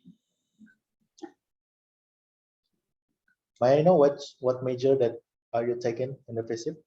I was majoring in Department of Sociology, yeah, in bachelor degree with Bu Yunes as my lecturer. Okay. Sociology, wow, interesting. Sociology. How about you, Mr.? I graduated from UNS 10 years ago. Okay, so you are my senior, right? Yeah, senior alumni. But Bu Aning, I think is more senior than me. Yes, halo Mas Arif. Halo Mbak Aning, sorry. Ya. Oh, beneran loh, aku sama Lutfi sampai ngeliat-ngeliatin, beneran nggak sih gitu. Iya, saya kalau melihat. I met him in Istanbul. Mas Arif graduated from Marmara University in Istanbul. So we reuni where in this forum without any reason, like, oh, I met you. Yeah. Yes. Yes, yes. Yeah, nice to meet you, Bu Aning. Yes. Iya, Mas. Ayo, kapan kita ke Turki lagi, Mas? Boleh setelah tidak. Ya udah dibuka perbatasan ini di Turki. Udah sih. Siapa tahu mau jadi kurir. Kurir bagasi ya. Iya Bu ini. Ya, mudah-mudahan lah kalau pengen ngerasain salju lagi nih musim dingin nanti. Iya. Seneng kan kalau di sana. Iya, seneng banget. Seneng banget ya 2 hari. Abis itu nggak seneng. Nggak, iya, itu pilek dingin. Demam. Iya. So thank you di QNS ya. Halo Mas dan Mbak. Halo Pak Falik. Halo Pak Falik.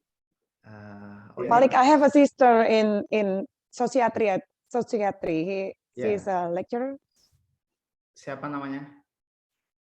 Aku manggilnya Kak Susi, Susana Ediono. Oh ya. Ya. Teman baik saya.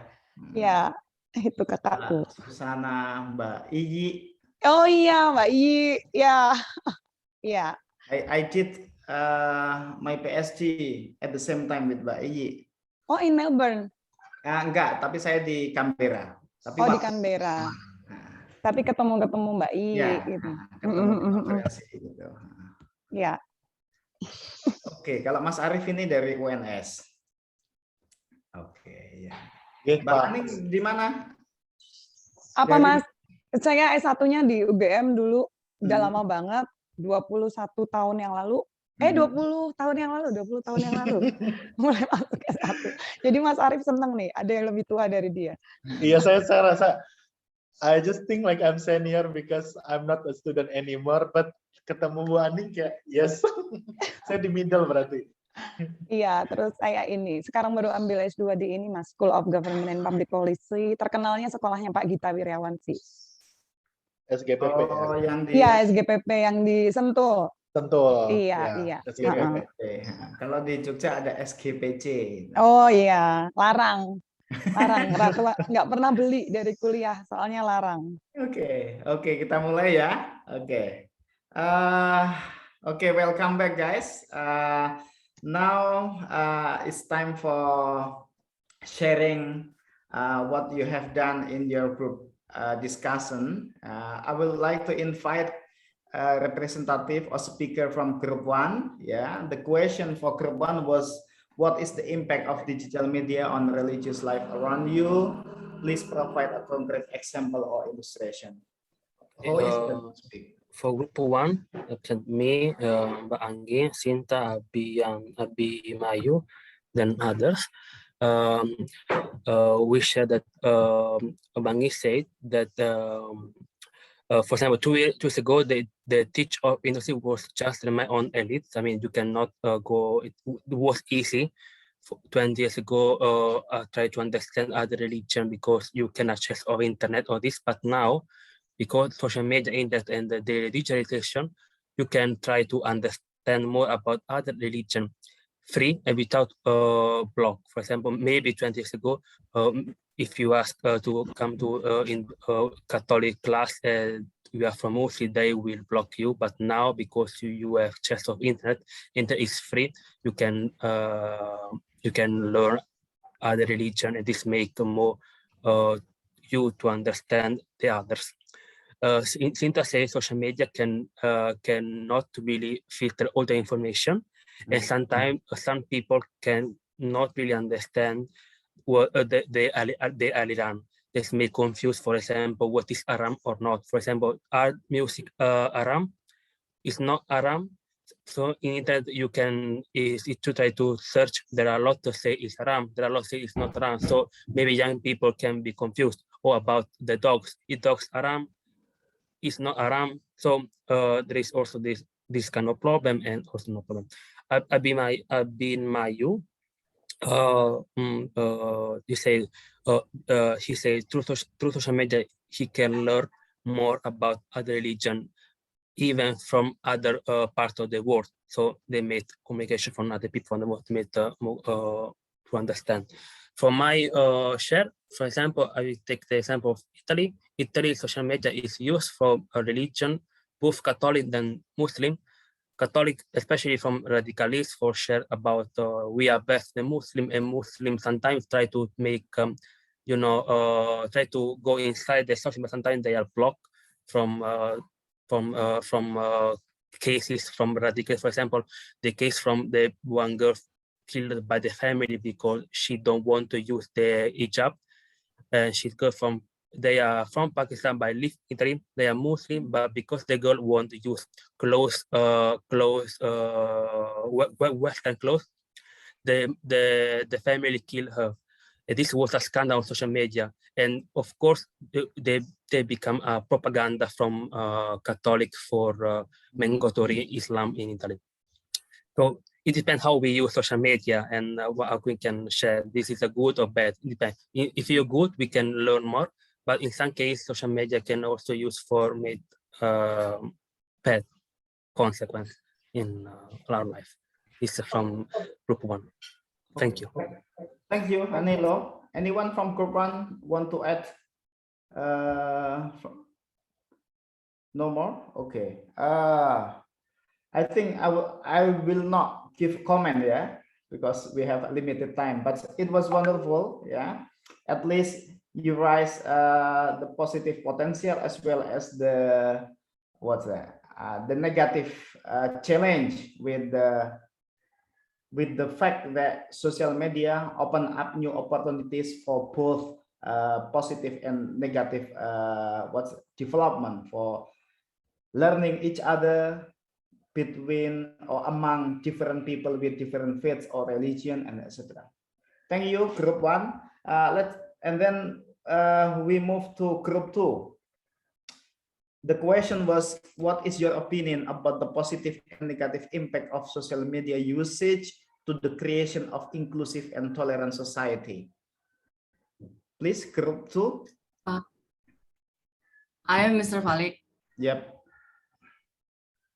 I will give the opinion about the positive and negative impact from group 4, and I think that it's not limited with limit intolerant or inclusive, but it has a larger or universal in every aspect, I think. And the positive impact, such as number 1 is, I think the positive impact of social media is how it can be delivered towards people with social media can be slightly educate them to be tolerant on social media, and it's making a positive difference, so allowing people to more understanding about tolerance. And number 2, as easy to communicate, easy to searching information, more easy to our business. And number 3, more social media can make people more tolerant of each other by looking at the activities that are happening and documented on social media.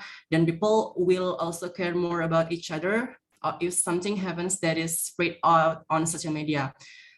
And negative impact is, I think social media are distance those who are near and brings our far closer, causes face-to-face interaction to decrease, make people addicted to internet, create conflicts, privacy problems, is vulnerable to bad influence, and is easily influenced by other cultures. Even nationalism is declining. And number 2 is maybe social media has cyber crimes such as hacking, child pornography, online auction fraud, check forgery, carding fraud, and the others. And number 3, social media very open to info anything. That way social media has become your friends to become enemy. So when the broadcast information about religion, social media, or everything, please check before. I think enough. Okay, thank you, group 2. All, I think I'm, agree or convinced with all the passage. But one thing that I feel, is that true, is the point that you said nationalism can be declining because of the spread of information through social media. This is interesting. I think this is debatable, yeah, and worth to study further whether social media is whether nationalism is declining during the age of social media, or increasing, or stagnant. Yeah, just this open question for further inquiry, I think. Well, thank you, group 2, and let me move to group 3. The question was, as young people, what can you do to contribute to the development of inclusive society? Could I becoming a representative of group 3? Who is speaking? Pak Levi. Okay, Pak Levi. Yeah. Thank you, Pak. For group 3, it's essential to have an inclusive society because we are in an inclusive environment and must have an inclusive attitude. We could learn from a different perspective, and then when we see a different life through another person's lens, we can add another layer of understanding that, and this is our worldview. We add some example like people with disabilities, and then people with different religion, and then when we see the extremely different, maybe we can try to just close our eyes and then take a deep breath, and then okay, that's normal. That's something not totally not to avoid the different thing from us. So this is what young can be do to the supporting the government regarding to what can I say, inclusive environment, inclusive society. Thank you. Okay, thank you, group 3. Anyone from group 3 want to add? No. Okay, then let me move to group 4. The question was, in your view, what are the potential areas in which digital technology can be used for creating inclusive and creative young people?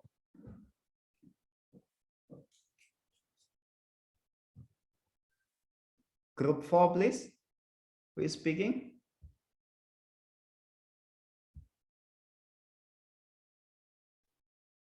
Vivin, are you? Okay, let's Miss Vivin, please. Who is speaking? Yeah, I think it will be me. Okay. Okay, so for us, we think that digital technology is helping the younger people first in economy, because a lot of younger people now tend to start small business or startup business to help them financially and in their studies. And also it is for, so basically it's for potential in marketing and also for having a cashless community, because younger people tend to be more knowledgeable on technology right now. Also, another one is for having more freelancers to channel young people's creative ideas. So now we have a lot of freelance artists, music producers, writers that uses social media to to offer their skills and talents. And another one is also enhancing the skills of younger people to such as seminars, mentoring programs, and training to help them for future jobs. And also for digital economy, also digital technology also is now used to empower the people through sharing their beliefs, opinions, and stance on social problems. And of course, lastly, it also helps the younger generation in having building inclusive communities because of the communication, because we technology is help us having a better communication and to connect to other people, especially in other countries. Okay. Thank you, Vivin. Yeah. You cover all aspects of the possibilities.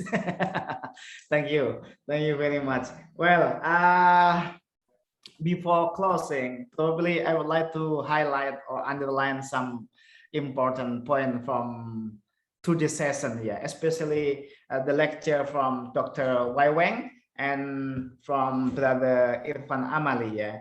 I think it was very wonderful combination between those lectures. The first one by Dr. Wai Weng was somehow scholarly overview of how social media is used in religious propagation, or for Indonesian probably call it as dakwah, and how social media is placed within the contestation of probably I call religious authority, and authority is not single. The sources of authority is always contested, and also the content of the authority is also contested. And in this complicated and complex sphere, social media is used by combining what Dr. Wai Weng said as, what's that? Combining between the offline and the online ways. And of course, from Dr. Wai Weng presentation, we understood that it is not always going to positive or inclusive trajectory, but there is also possibility toward exclusive or negative trajectory for the creation of inclusive society. And needless to say, it is an area of contestation of religious authority. That's my concluding note from Dr. Wai Weng. And then for the second lecture by Brother Irfan Amali, we learned that creativity is a matter. Digital sphere and digital technology is instrument, or means or alat for Indonesian, but creativity and the agency, people who use and take benefit from the means or from the digital technology is going to shape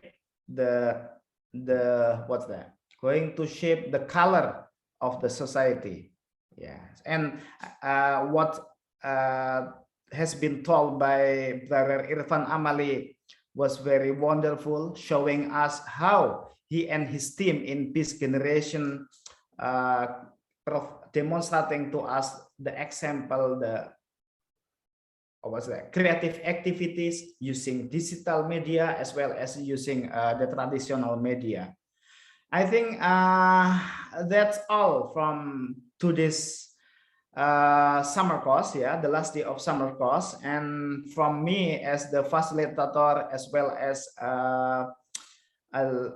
speaker from 2 days ago lecture, I would like to thank you all and thank you. I really enjoyed all the process, all the discussion here in the summer course, and I hope we have another chance to meet and to share our knowledge and ideas again. And now I give back to the organizer, probably Mbak Yuyun or Mas Alif. Thank you very much and see you again. Bye. Okay, thank you very much, Pak Falik and the instructors. Ladies and gentlemen, students, lecturers, and instructors, we will move ahead to our closing ceremony for today. I guess we have done well enough of our 6 days of fun-filled, fruitful, and productive in the Asia Summer Course 2021. And it's all because we had emptied our cup during our course and let our provision speakers, instructors, lecturers, or professors fill it with new knowledge and ideas that will help us become resilient, and most especially during these trying times of pandemic of COVID-19. So at this moment, it's just right to lend an ear to our lecturers, professors, and instructors to who will be giving their impressions about our summer course of 2021 this year. So the first one, I would like to invite Dr. Ahmad Zubair, DEA. He is our Vice Dean for Human Resources, Finance, and Logistics of Faculty of Social Medical Sciences of University of 11 Maret. Pak Zubair would like to deliver the closing remarks on behalf of the University of 11 Maret and CSS UGM. So for Pak Ahmad Zubair, the time is yours, please, Pak Zubair.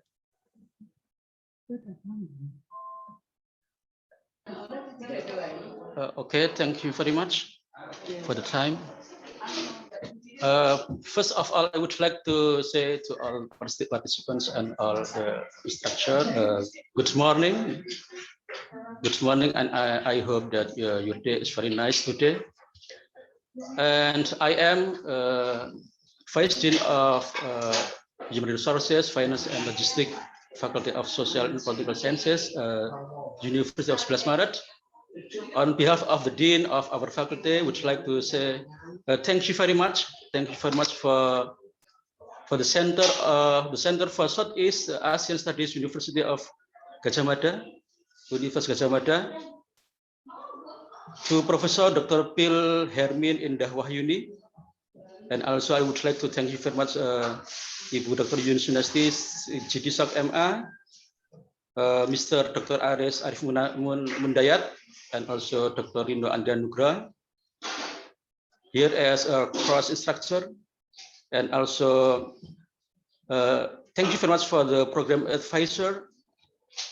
Here there are Professor Dr. Ismit Astuti, our Dean of Faculty, Physics University of 11 Maret, Professor Dr. Phil Hermin Endah Wahyuni, Director CASS UGM, Dr. Prastiwi Utari, Vice Dean for Academic Research and Student Affairs of our faculty, Faculty of Social and Political Sciences, Universitas 11 Maret, and also Dr. Rino Adrian Nugroho, Head of International Office, 11 Maret University. Thank you very much, and I think this international summer course is very important for us and also for the Southeast Asian Studies in Gadjah Mada. Why it is very important? Because especially for our faculty, Faculty of Social and Political Sciences, Universitas Maret, we would like to go to world class university, and I think this program is very relevant to our program of world class university, and I think there are so many benefits to this program, because I read in the brochure there are so many benefits. Something like for giving understanding or knowledge cross culture and regional perspective, especially on ASEAN countries, for example, for social, political, government, economic, ecology, and also cultural areas. And I hope this program will continue. Will continue not only this year, probably next year, for example, like that. And thank you very much for all the participants. I read the brochure, the participants from the diverse countries. So it makes a proud of us, especially for the member of our faculty. And I think that all that I can say in this closing statement. Thank you very much. And I would like to so sorry if there were any mistake in this program. Thank you very much, and God bless us. Wassalamualaikum warahmatullahi wabarakatuh. Waalaikumsalam warahmatullahi wabarakatuh. Waalaikumsalam warahmatullahi wabarakatuh. And thank you very much, Pak Dr. Ahmad Zubair, DEA, as our Vice Dean of Foreign Resources, Finance, and Logistics, on behalf of Visit UNS and our members of faculties, for giving the closing remarks. And the next one, I will deliver the stage and time to our course director, Dr. Yun Sunesti, MA, for delivering any information regarding our courses, such as academic transcripts, certificates, and the others. So she will deliver and inform us regarding to that information. So for Dr. Yun Sunesti, I will give the stage and time for you, please.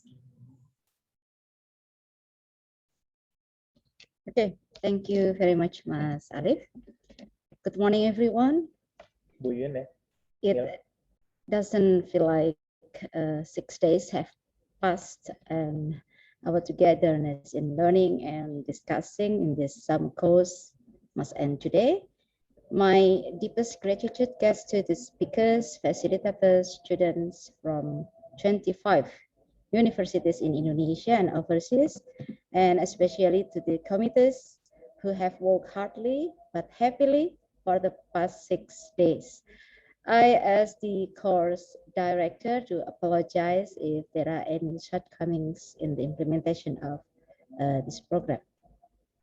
Well, here I want to inform you about several things related to the summer course, especially for certificates and transcripts for the credit transfers. So as I said earlier, perhaps in the beginning of the summer course, that the summer course will provide 2 proofs of student participation in this program. They are certificate of attendance and a transcript for credit transfers. At the beginning of the class last week, I said that the credit transfer is given to the student who attend the class fully and write essays. However, we want to revise a little bit regarding this, because in accordance with the provision of regular class learning at UNS, that students can get a final mark if they have at least 75% attendance. However, because the assessment component in this summer course are based on 3 components, which are the attendance, student contribution in the classes, and essay. So the final marks for those who attend fully and not fully will definitely be different. So for the list of students who meet the requirement of 75% attendance of 16 sessions in our programs will be shared by committee in the student WhatsApp groups. So if anyone wants to confirm their attendance, perhaps you actually attend in the certain session, but not in the list, please contact the committee perhaps Alif, yeah, as the student coordinator, and show your proof of attendance, because actually committee also has the attendance record for per sessions. Then next, for the essay assignment, as I explained in the first meeting, the essay is written by those of you who want to get a transcript for the credit transfers. So essay are written in 2,000, from 2,000 to 3,000 words, including references, and sent to the email that we have written in the module. Please check it in the module. And then this essay are submitted, is submitted no later than 20 October 2021. So we will send the transcripts about 2 weeks after essay submission, and the certificate of attendance will be sent about a week after today, after the finish of the program. So we will update all those certificate and the transcript when they are ready. So the next thing is that after we discuss and exchange ideas for a week, I'm very grateful to all of you students for your enthusiasm to take classes in the summer course. And well, as our appreciation, we give award to 5 students who actively participate in lectures, in the classes, in the discussions, and providing their perspective during the 6 days of classes. So here I will announce the 5 best students for the summer course program. I will mention one by one here. And then after I call the one by one the student, please give your word to your friends here, to us here. Yeah, the first student who is awarded as the best student is Vivian Monta from De La Salle University, the Philippines. Congratulations for Vivian. I will invite Vivian to give your testimony during your presentation, during your participation as the student in this summer course. Please, Vivian, give your words to us here. Okay. So greetings to everyone. First and foremost, I would like to express my gratitude to the Universitas Sabalas Maret and Universitas Gadjah Mada for giving us the opportunity to learn about digital transformation in Asia. This has been my 3rd online course coming from a university in Indonesia. And as always, I am thankful to be educated in Indonesian culture and society. And as someone who is aiming to be a scholar in Southeast Asia, this has been helpful for me to know the issues that is happening in our region. And at the same time, I also appreciate for giving us the platform to be able to share what is happening in the Philippines. So for this course, I became more informed on the fake news, which is rapidly happening in the present times.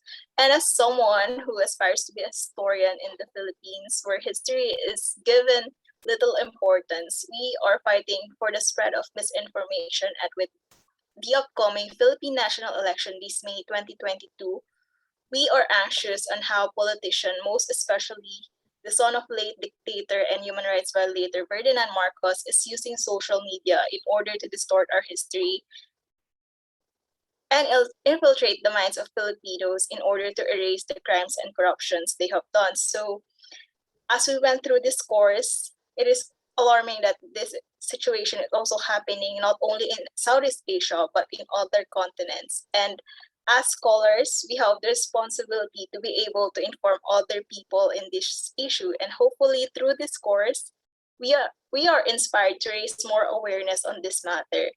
I wish in the near future that there will be more courses like this in order to abolish deception and historical distortion so we can live in a truthful world. Again, thank you very much. Maraming salamat.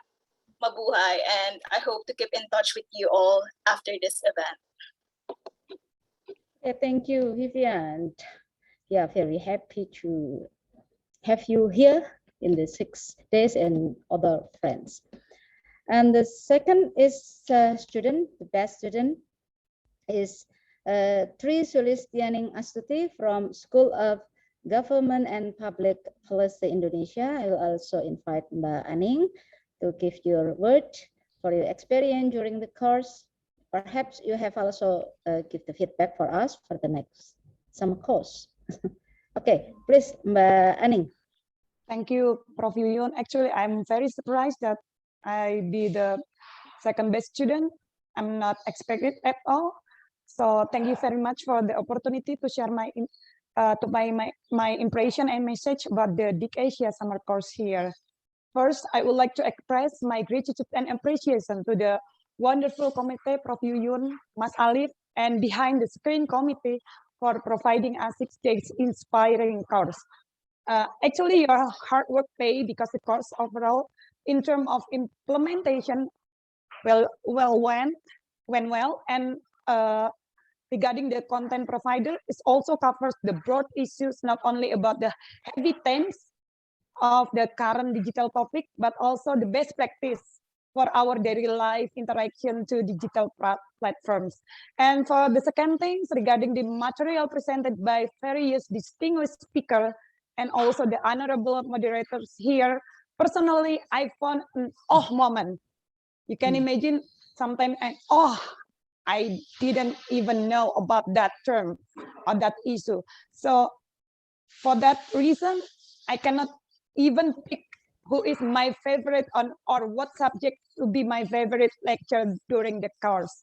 And also I experienced that the discussion forum are interesting because it gives more engaging to the participant with the topic.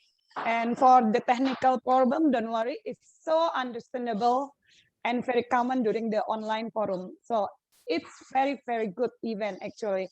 And the last one, for me, DIC-Asia is not only a forum for academics, for share information about the issue, but also the platform for reunion and meet new people.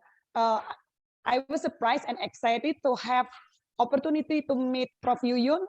She was a Suaragama journalist radio back at time, a radio station that I used to listen in my teenage time.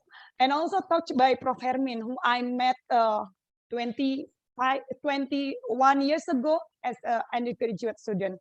And also, I'm very happy that I get in touch with the summer course participants worldwide. I met Anilo, Vivian, Mbak Sinta, that it's impossible if I don't have this Asia, joining this Asia course. So I hope that this course can be a yearly agenda for the UNS and UGM. So it will spread more inspiration to the students all over, not just in Indonesia, but Southeast Asia and also the world. So again, thank you so much, DIC-Asia. See you next time. Wassalamualaikum warahmatullahi wabarakatuh. Oh, thank you very much, Mbak Aning, for your wonderful remarks. Okay, then the third best student is Anielo Ion. It's difficult for me to spell. Elo saja. Elo. Okay, Elo saja. Okay, the third one is Elo from Diponegoro University. Actually, yes, Elo from Italy, but you study in Diponegoro University, right? Yeah, okay. Postgraduate. Please, Elo. Perhaps you have, thank you for the program. I mean, for me, it was a really fantastic opportunity for study more about Southeast Asia study, because as I mean, my course, the future are to be is to be a scholar of Southeast Asian studies. For me, it's an opportunity to understand more, not just from Indonesia, but Malaysia, Philippines, and it's very important for me. And there was a really 6 beautiful day, and really thank you for Universitas 11 Maret for the opportunity. The Pusat Center, Mbak Ita always share me information about summer school, and I hope to see all you on of live. Thank you. Thank you, Elo. You are very wonderful student. Yeah, we are very happy that you are very active in all the session in our programs. Thank you very much. And the fourth is I call Mbak Eli Suryani from Muhammadiyah University of Jakarta as the fourth best student. Okay, Mbak Eli Suryani, time is yours to give some word for us here. Oh, me? On the fourth, okay. I'm very happy to be included in the 2021 summer course, met with extraordinary speakers, lectures, and friends who are not only from Indonesia, but also several other countries. Yeah, we can even sharing information about government policies, culture, social, media, and so on and so on and so on. Yeah, and yeah, I got a lot of information, and most importantly, I and maybe some friends who don't speak English very well were trying not only to be good listeners, but also to be active at the forum. So thank you for the opportunity that has been given, and hopefully this activity will continue and with more interesting topic, hopefully. Yeah? And thank you so much then, and success for us. Thank you. Okay, Mbak Eli. So the last one, the fifth best student is Mbak Anita Pahlevi from Universitas Airlangga. So Mbak Anita, could you please give some word for us? Okay, please, Mbak Anita. Thank you very much for this great opportunity. Actually, I have been with the 3 lectures of this course, Ibu Hermin, Pak Arif, and then Pak Irfan Amali. And when I saw them again, I heard their explanation, I heard their lecture.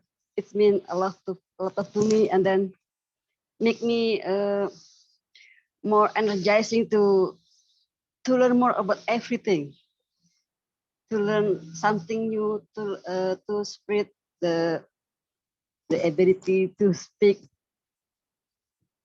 English in front of you, and then many things I get from you. Thank you very much for this opportunity. Okay, thank you very much, Mbak Anita Pahlevi, and thank you for all the students here.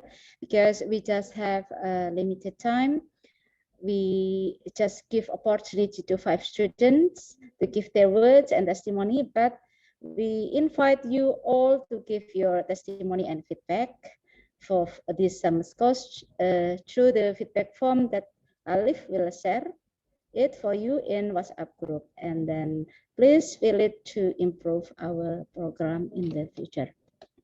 Once again, congratulations to those 5 students, and thank you very much. As a form of this appreciation, we will later provide you a certificate of the best student. Once again, congratulations and thank you to all the students here.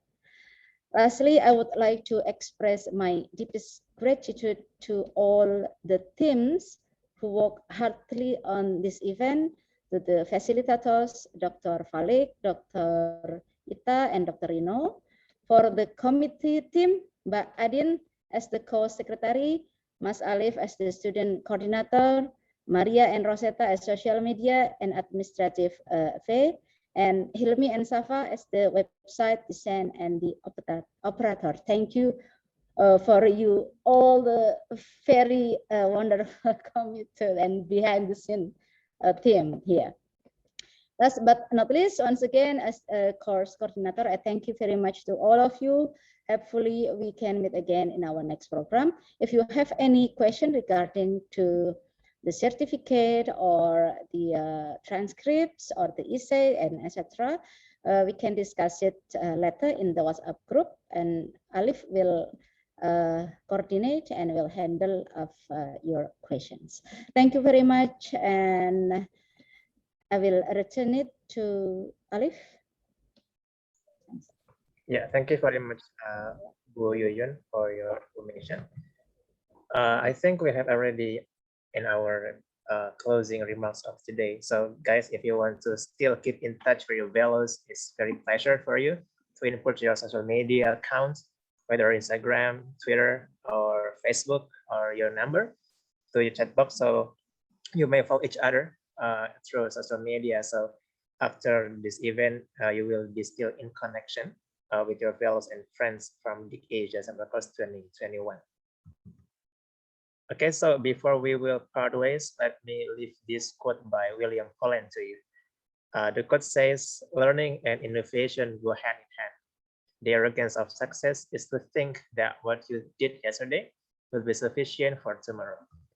So congratulations for our students, our participants, and I thank you very much for the lecturers, professors, facilitators, and the committees for all your engagement and efforts put into this Asia Summer Course 2021.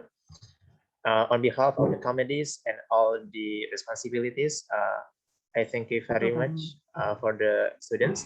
And maybe for the last opportunity, I would like to invite you to take a picture for a moment. Yeah, maybe you can open your webcam to picture. Yeah, Mbak Eli has already put the social media account, so you may follow her, so you can follow each other. Okay, I think we can have a picture. So please, all our students and participants, please turn your camera on. We will take a picture of you. Maybe I will be assisted by the IT officers. Please Hilmi and Safa to take a picture, or Maria Rosetta to help me, because I did not have any system ability for my laptop to take a picture, actually. Okay, I will give some clues, so please turn on your camera. Okay, I have already seen, but some of you still turning off. Okay.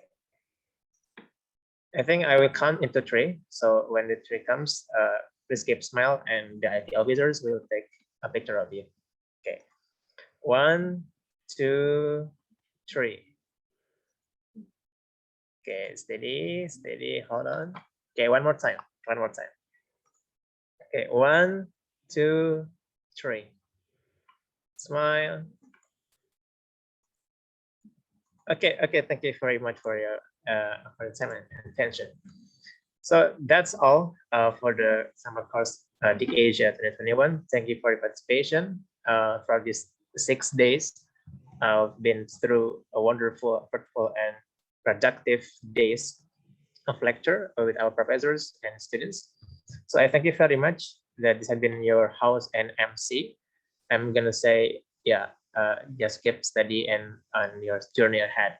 I thank you very much on behalf of the committees. I thank you for all the participants and students. And the last I say, Assalamualaikum warahmatullahi wabarakatuh. Bye-bye. Waalaikumsalam warahmatullahi wabarakatuh. Bye. See you guys. Thank you. Bye. See you guys. Thank you very much for all the students. Thank you. Sampai jumpa tahun depan di Solo. Put your account social media, we will follow each other if you wanted to. Bunda, ini gimana? Ini udah di